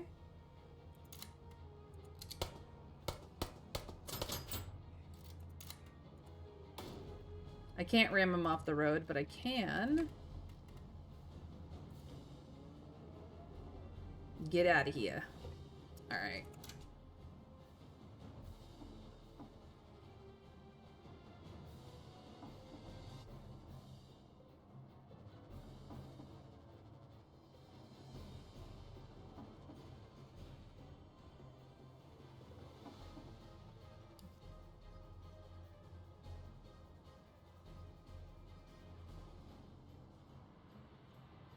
Where did he end up? He's on that side? So he can't quite reach us because he had to jump. Let's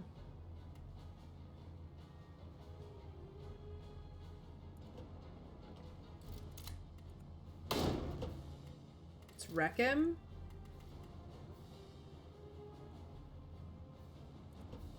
And skedaddle over here.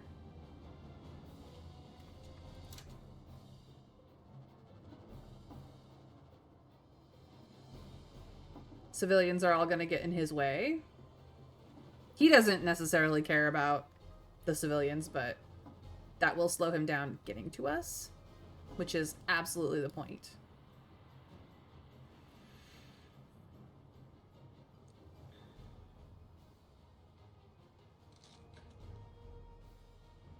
That's it.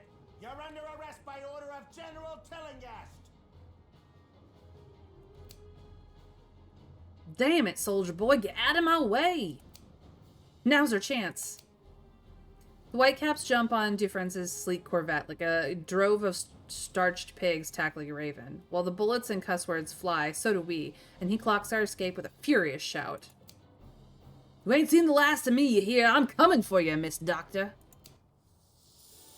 Victory is ours. So we got scrap, we got another shoddy, we got an armor buster, and we got some armor, as well as nitro. Nice. Nice. Now we gotta fit it into our car. Oh, wait, we do have space up here.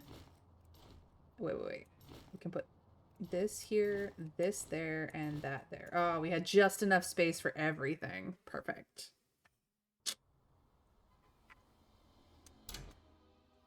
All right, let's get back to our home island. I better let Cress know what happened to the Chimera. She's gonna be none too pleased. All right.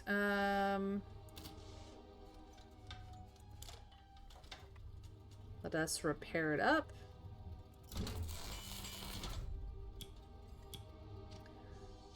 Let us make sure that we got all of our parts in. Light armor. Undercarriage weapon, we don't have the right one. Rusty pistol. Shotgun. Double shotties. So this slot is for the undercarriage weapon, which we do not have.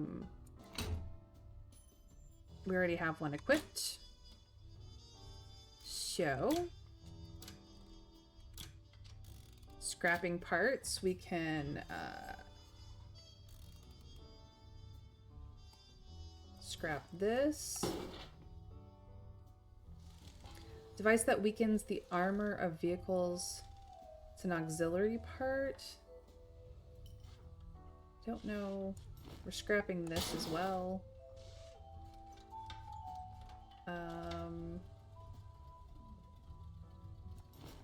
Scrapping the crate of booze because we don't really need the crate of booze. We're gonna put the nitro in the medium storage compartment.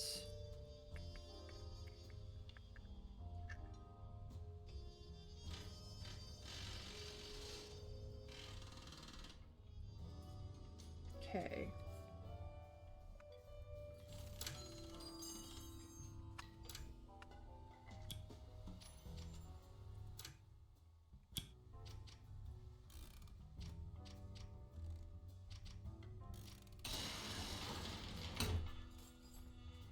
said we didn't have the right...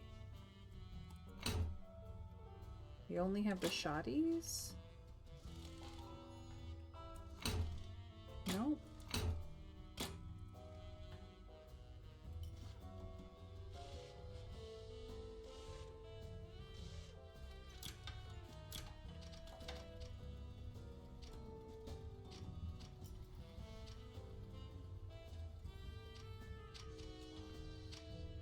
Alright, let's talk to greets Cress. us, shoulders square, arms crossed, a woman bracing for impact.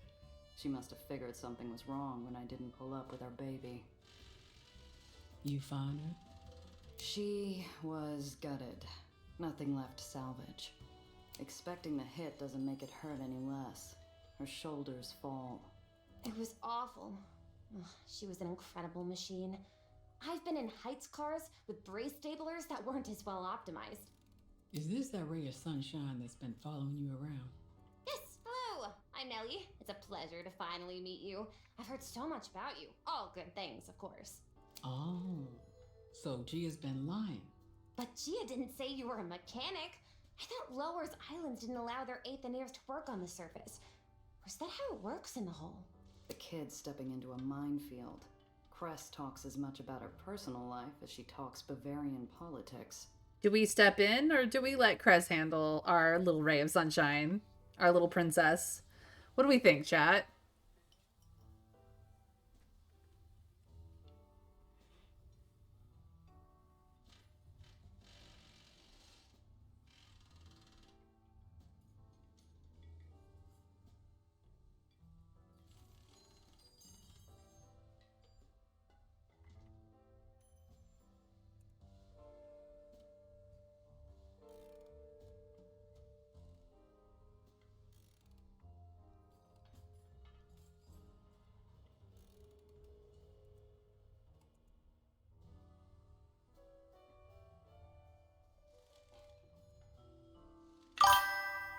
Let Cress handle it. Nellie's going to be around for a bit, so Cress needs to know how to deal with her, and Nellie needs to learn how to ask how not to ask too many questions. Yeah, good luck with that. Sorry, I'm not breaking my back crawling the tunnels to keep you afloat. Oh no, I'm sorry. I take it back.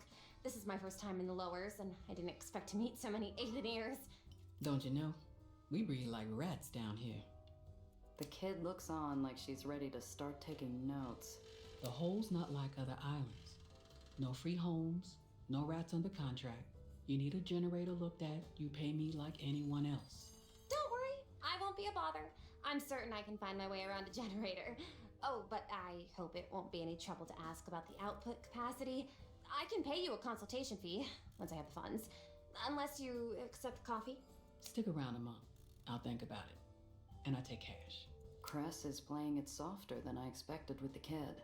The first day I walked in here, I was lucky to get away with my jaw intact. Oh, does that mean Cress is getting soft? So, the Chimera's gone. Looks like you're stuck with that bucket of bolts. Sapper is not a bucket of bolts. She's a ride for heroes. All she needs is something to maximize her acceleration output. You named her. You gonna get attached to every lost cause you come across now? That's what I was expecting. Cress wouldn't bite her head off. No, because she's a softie and she knows the difference between a former Burroughs badass and a uppers softie. Do we defend the name we picked or do we roll our eyes? What do we think?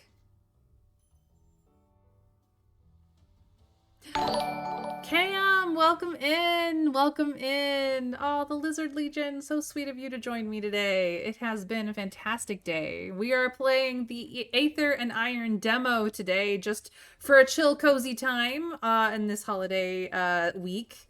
So welcome in, Raiders. Thank you, Cam, for rating and for trusting your community with me. I really appreciate you. I am Mayrin Althea Tover. If you don't know, feel free to call me May. It's a lot easier to spell. And sit back, relax, and enjoy. I am a lurk-friendly stream. I stream games with stories. We're just playing a fun, cozy demo today because I felt like it. Because I'm not streaming for the rest of the week for holidays and family and all that jazz. So... Sit back, relax, enjoy, and if you have any interest in the game, feel free to go pick it up. You can get it here. So, we are playing Gia, who's over here in the hat. Our sidekick is Nelly, who's in the white. This is Cress, who is not yet a full member of our crew, but she is our the badass lady who fixes our ride, and we named our ride Zapper after a comic book character's ride. So I'm gonna roll my eyes at Cress for not liking the name of my car. Oh, I love it! I think it's an inspired choice, Gia. Cress grins and heat creeps up under my collar. I feel like I'm 6 again. The neighbor boys taunting me after they found my stuffed dolly. Both of you are cruising for a bruising right now, you know that? Yeah. Anyway, all that hunk of yours really needs is a tune-up, a fresh set of repulsors, and restitching of the upholstery. At a minimum. And she's not the only one who needs to get back in real fighting shape, Cress. My rep's in the gutter, and I need cash. So it also needs some body work because it's got a little bit shot up, maybe a new windshield, but that's fine. That's cosmetic. We did just put a fresh set of repulsors in. Actually, they're efficient repulsors, and I don't do restitching, so you know. Okay. What exactly are you looking for? Let's ask about parts to improve the car's defenses. Got anything for a little more protection? Honeybee can take some fire from street-level punks, but I wouldn't trust her in a serious dogfight. So Honeybee was one of the other name options, and clearly they haven't finished. Because this is a demo, it's basically a beta of the game. Some of the voice acting is missing, some of it is not fully implemented, and obviously this line with the name Zapper has not been fully implemented, so they just use the Honeybee version of this line instead, but there's technically 3 names, Zapper, Princess, or Honeybee, and we picked Zapper, but it doesn't, the voice acting isn't fully finished for even the demo of this game. But what we have here is gorgeous, and yes. I am also not streaming tomorrow or Thursday, but Friday I'll be doing a long giveaway with Giftmas. That's fantastic. I will not be streaming Friday either, just because I've got family in town that I would like to actually spend some time with. So I am taking the next 3 days off, and I obviously don't stream on the weekends, so you guys won't see me until next week.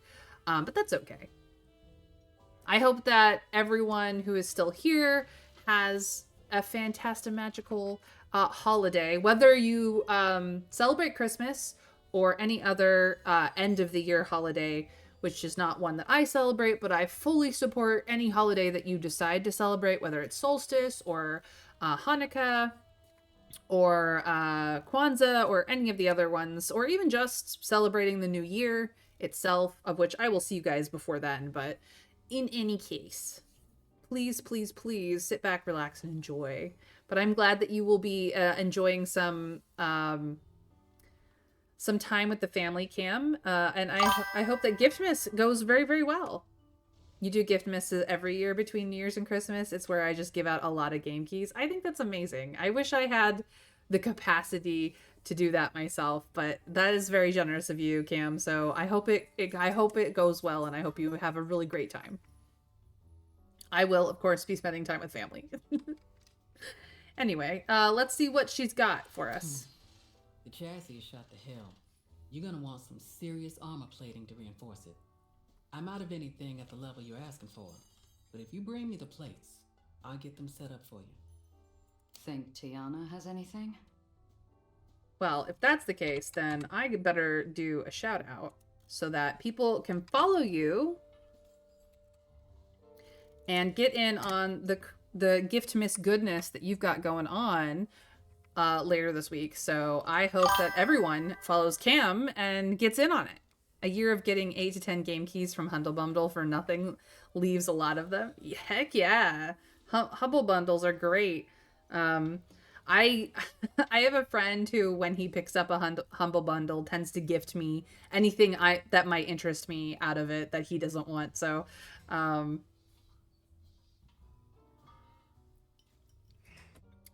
generosity is real, and those humble bundles are great. I haven't grabbed one for myself in a long time though. If you're willing to pay an arm and a leg. Fair enough. I'll stop by Pier 6. So, Tiana is essentially the resident shop in the hole. We just got her unlocked. Because I have played through this demo before on my own. And now I'm sharing it because it's freaking cool. You happen to know of any jobs? I got something, but it doesn't pay much. More of a personal matter. If you want real money, you know who you'll have to talk to. Yeah, 1 month it was Warhammer Total War 3. Already own the game, so that one is in the pot. Dang, that's a pretty big game, too. No, Needles is off the table.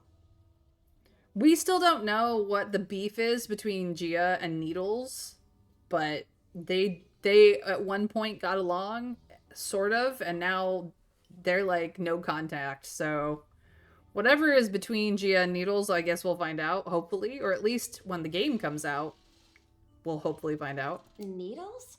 Is he bad? He's nobody. Just another smuggler I used to work with. We had a falling out on our last job. Ah, I see. Needles was part of the problem. Just another smuggler who owes you big. He recently set up shop in the Raymond district. Not struggling for work either. You need a lead on jobs.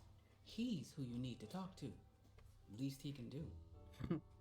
I haven't seen Needles since Zio died. Haven't wanted to. Too many bad memories.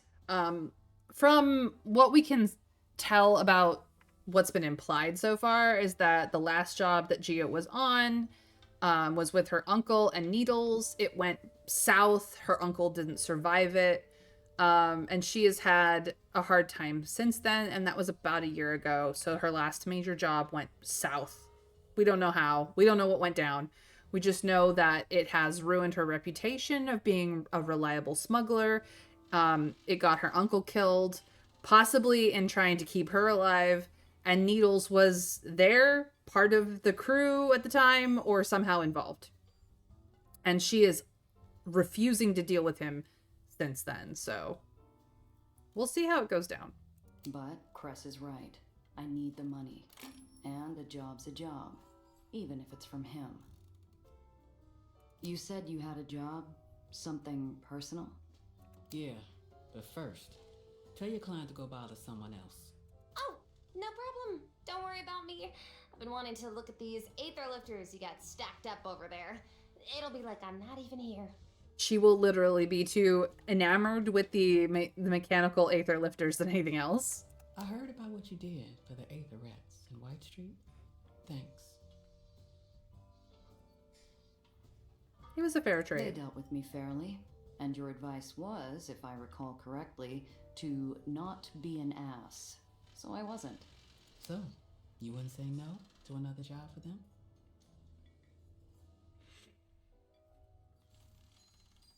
Depends. You said yourself the pay's nothing to write home about. We got some scratch saved up. A sponsor's covering the rest. A sponsor? They're good for it. I'll vouch. No, we're gonna ask for more info because I have a feeling the last time we didn't ask questions, we got fucked. Look, Cress, I don't go into a job blind. Give me something. I can't. You want the job? Those are the terms. I get an uneasy itch. No client in my line of work is ever exactly forthcoming, but without a name or face, I got nothing to check my gut against. Nothing except Cress's word. Fortunate for both of us, that's enough. Guess we're not gonna push it. As long as it'll help build up my rep, I'm in. What's the job? I need a getaway driver. We're breaking rats out of the tomb. If Cress is trying to make a joke, it's poor effort. No one escapes that upside-down prison. Not alive, anyway. At best, you get to enjoy 10 seconds of freedom before you give the earth a goodbye kiss. So the tomb is essentially the prison of Whitegate. the area of town we've been in outside the hole. And if you end up there, it's probably forever or the death sentence. Yeah, it's you get grounded, aka they chuck you out in off the island, and you just go kersplat on the earth below. Oopsie poopsie.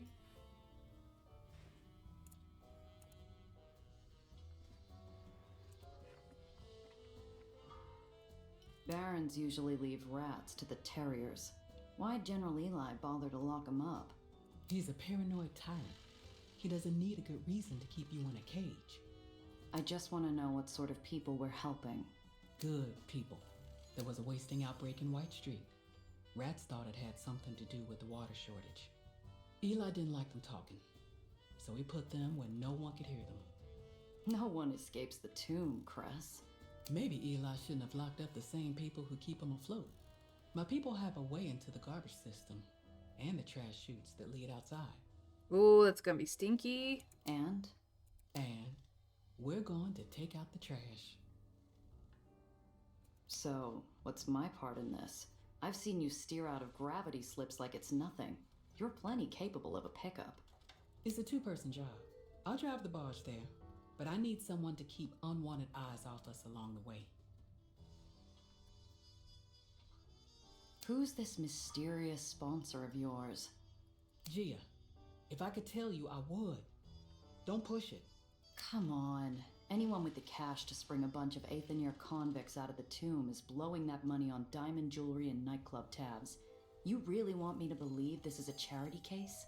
I don't care what you believe. The money's good. That's all you need to know. I knew from her blue-hot glare I'd pushed her as far as she would go. Doesn't matter. One way or another, I'll eventually find out who's holding the bag. True. Okay, Cress. I'm with you. Good. Only certain barges with military clearance are allowed near the tomb. I got one lined up. Let's meet there first. The tomb's crawling with whitecaps.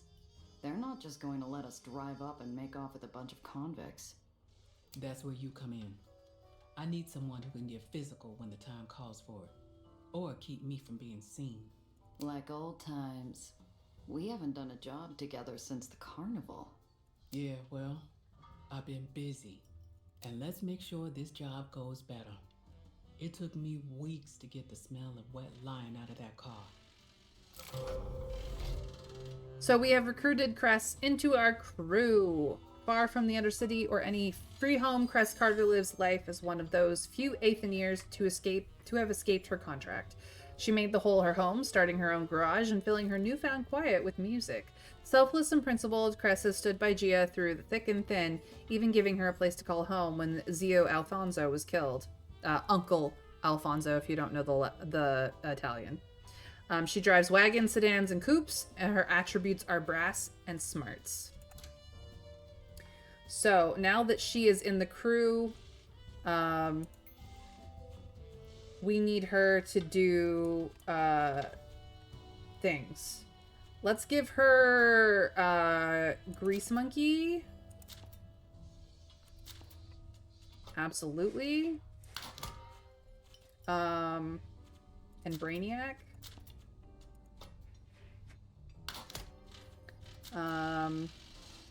I actually want her to play support more than anything else.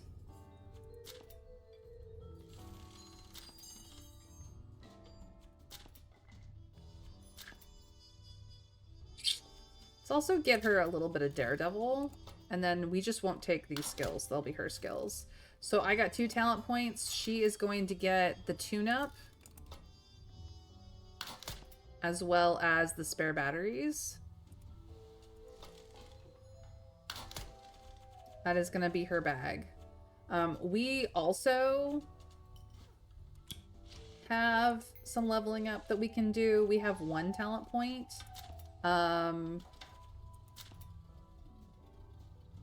1 second. Let me...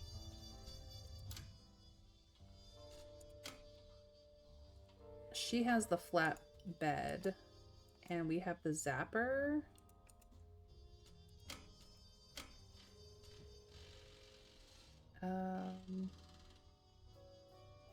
She doesn't have anything in, so we're gonna give her a repair kit. Let's see here. This is Grease Monkey check. This is just any brass check. This is a phantom check. This can go back here as well. It's an auxiliary part. I don't know if her flatbread takes auxiliary parts. Let us see. So it's got just a stock engine, efficient. Okay, magnet mine dispenser, welding arm. This is an auxiliary part. It does take auxiliary parts. So the armor buster is actually worse. We want to leave the welding arm on there, but she does have other slots. So actually, let's put the armor buster on her as well, because we do not have a car that can take that. She's got storage and armor slots that are not being used, and just a stock engine, which is fine. We'll confirm that, because we do not have, we have an undercarriage weapon slot, but we do not have auxiliary slots. Cool.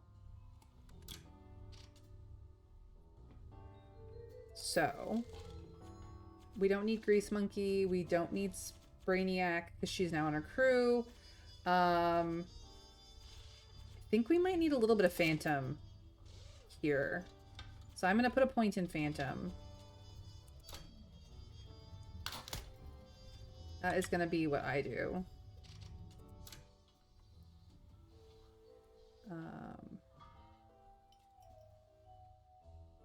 Crew turn order. We could have Crest go first. I actually think it's fine that Gia goes first. Yeah, so now she's got Ram, she's got Mines, she's got Repair, and she's got Weaken, which is fantastic. Weaken is omnidirectional, Repair is projectile damage. This is projectile, and this is projectile. We have... this is, let's see, omnidirectional. This only goes behind, and this is omnidirectional, just like ours. This is left and right, and we don't have an undercarriage one.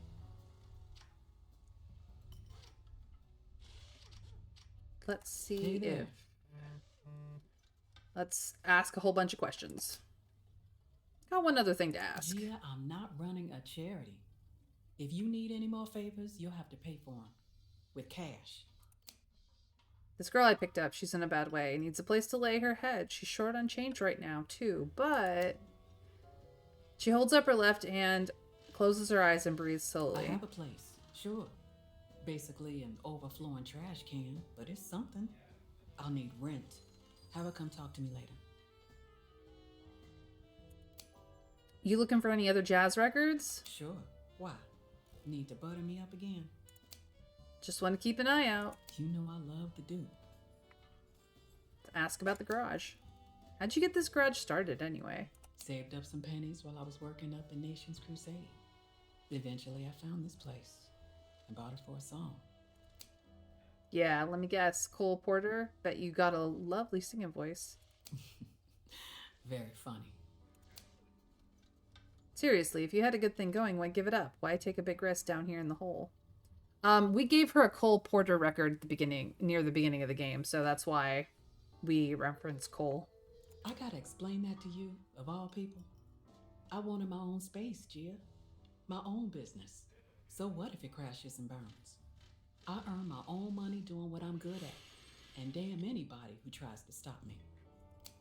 Fair enough, and you are good at it. Too damn right I am. Now, is this something else you wanted?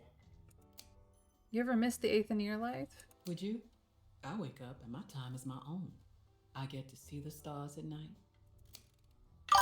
Sure, but your family, your friends, you must have had some good memories. Pee-pee, thank you for coming in on the cam raid. I don't know. Yeah, there were happy times. Playing wrench ball with the other kids. Listening to music with my folks. But we had to fight for every little moment like that. As she recalls her upbringing in the free homes beneath the city's islands, Cress's face takes on a solemn focus, like she's holding a hand over a candle flame to protect it from the wind. You grow up an Aether rat. You grow up hoping someday you'll make it out. And you keep that hope alive, no matter what. It is interesting to note that the arm that she has replaced with a prosthetic was the same arm that one of the Aether rats we met earlier has tattooed with his contract. So she got rid of her contract by quite literally getting rid of her arm. Like a pilot light. That brings a little spark into her Aether-stained eyes. Yeah, just like that. A very good observation, I think. Thanks, Trav. Both hands on the wheel, yeah? Okay. Is there a store here? No, she's not the store. Let's go take a look at the store. Pier 6, buying and selling. We've already talked to the captain. That's our place. Tiana. Tiana, my black market fence, is as sharp as they come. From the cut of her cashmere jacket to the razor line of her jaw, she can draw blood with a glance. Even the scent of her hand-rolled cigarette, redolent with caravan spices, slices through the air with a dangerous edge. When I walk in, she pulls the nib of her fountain pen away from an account ledger like an assassin retrieving a dagger, and honors me with an inscrutable smile. Tiana. Giovanna, how's business? Yeah, Gia is short for Giovanna. She is very Italian coded because she's from New York, where many Italians are from. Well, Italian Americans anyway. Can't complain. That's a lie. I could, but I won't.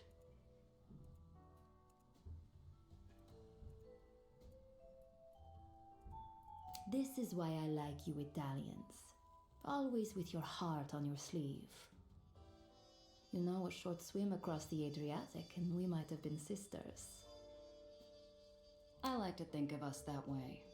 Which is why you're going to help me patch up my new car with some better defenses. Am I now? We're gonna be charming. Well, I know you're dying to tell me what happened to that artist of yours. Might even stick around to do your braids, if you're nice. Oh, how tempting. But I think I'd rather if you owed me a favor. Uh-huh. What kind? The kind you're good at. Her long fingers reach into a hidden pocket and retrieve a photograph with a slip of paper, which she slides across the counter to me. Her perfume follows. This is Saoirse Byrne, but don't call her that unless you want to lose an ear. To the lowers, she's Banger. Nasty little thing from Northern Ireland. Leads a street gang called the Madrigals. A real charmer. You're to intercept a cargo train carrying crates of weapons through White Street. You will bring those weapons to Bangor, collect the money I'm owed, and I will be happy to source you some steel. Let's find some more information, shall we? We have a +1 to this roll, so... This Bangor dame sounds like a real piece of work.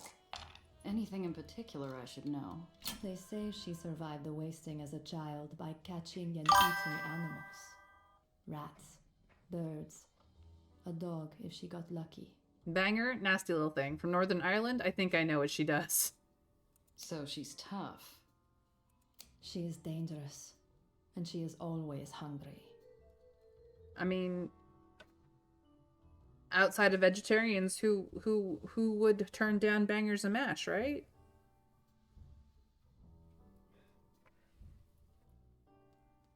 I look like an arms dealer to you? What kind of weapons are they anyway? You look, Giovanna, like someone I am paying to get this done. Don't worry about the weapons. Nothing you haven't seen before. How exactly am I supposed to catch this train and grab its cargo? You do not tell me how to conduct my business, and I do not tell you how to conduct yours. This is equitable, no?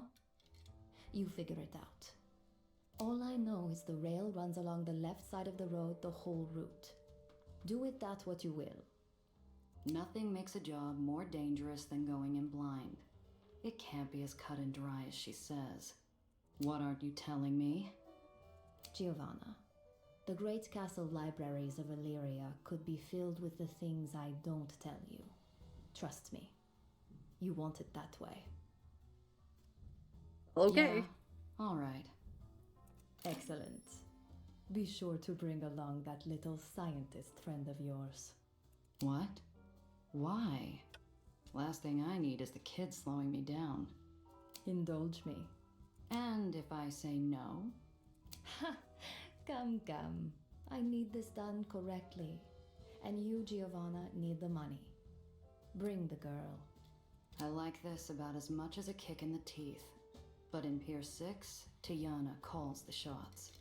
She meets my grimace with an infuriating smile. Fine. If it means that much to you. But my armor better be ready when I get back. Her eyes are lidded with shadow as she waves goodbye. I can't tell if it's meant to be mocking or affectionate.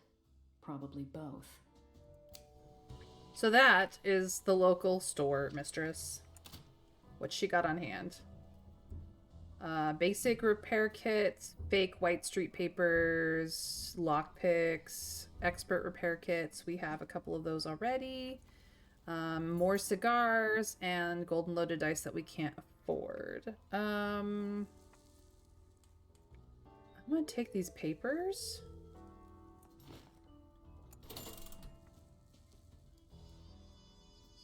I kind of want more lockpicks.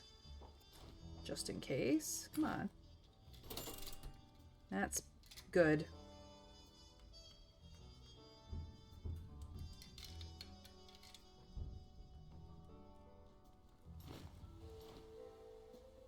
We could grab some more cigars as bribery.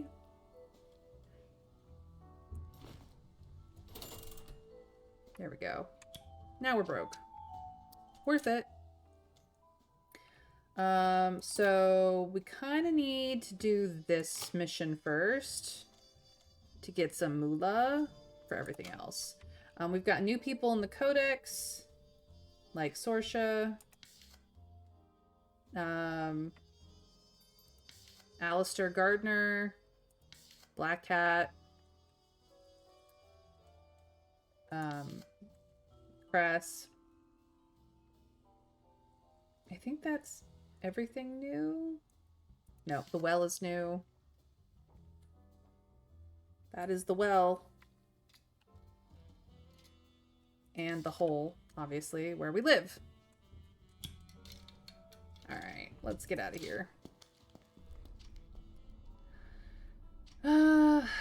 Let's go back to the apartment and see if there's anything there to do. Can last one more day. Nothing here unless we want to get into the stash, but we don't have anything that we're keeping there, so it's fine. It is just the demo, but unfortunately this is where I must wrap up for the week. So, I am going to go back to the main menu. Our progress was saved less than a minute ago, so we're pretty good on that. But yeah, this has been Aether and Iron, the demo. You can wishlist it on Steam if you'd like at the following link. But thank you guys for joining me today in this amazing game and with this chill holiday cozy stream, which is the last for me until next week. So thank you guys for joining me. I am Aaron. If you didn't know, I stream Monday through Friday at 1 p.m. Eastern US time. And if you're not following me with notifications on, either here or over on Blue Sky, then, well, you won't know when I go live, and that will be sad because I'd love to have you. You're welcome to do that or not. It's up to you. I also have a YouTube channel where the VOD for this will be uploaded as quickly as I can. And if you're not subscribed over there, well, then you don't have access to all the handy-dandy playlists that I have for you of all the games that I've streamed that you can throw on during, you know, last-minute cleaning for the holidays or any other time, day or night on your schedule. That's how I give back to you guys. So feel free to ring the bell as well so you know when the VODs go live, including this one so you can see everything we did in Aether and Iron and enjoy it for yourself. We will not be continuing this after the holidays when I get back, but we will... I absolutely might do a full run of this game when it comes out. I do like it enough. It's really cool. It's really cool. In any case, you're welcome to stay for the raid. We raid a friend or make a friend, and you get some extra handy dandy channel points if you're with me live. If you're over on YouTube already watching this as the VOD, well, congratulations, my friend. Lovely to have you, but you are welcome to raid the next video as well. So let's see who we're raiding today. We're gonna jump over to Psycho Phoenix, aka PP. She is playing Jackbox Party Packs over there with her community. It's a fun time. The game can be offensive, but it's just for the laughs. So just go over there to have a grand old time. And if you want to jump in on it when they go to the next game, feel free to do so. But in any case, you guys, I hope that you have a fantastic, magical rest of your time, whatever time of day or night it is for you, especially if you're watching the VOD. And if you're live with me, I hope you have a really wonderful holiday. I hope it's filled with friends and family that you love and adore, with really good food and treats that you enjoy immensely. And know that even if you are all by yourself, I am thinking of you and caring as well. So, and that's any time of the year, day or night. Just know that I adore you all. In any case, I will see you guys after I get back on from the holidays. If I'm live, and if not, this is just the VOD. Well, I'll see you in hopefully the next video or even live. You should come join me. I would love to have you. It would be really great to see you. In any case, take care, you guys. Know that I love and adore you all. And we raid in 3, 2, 1. Bye, guys.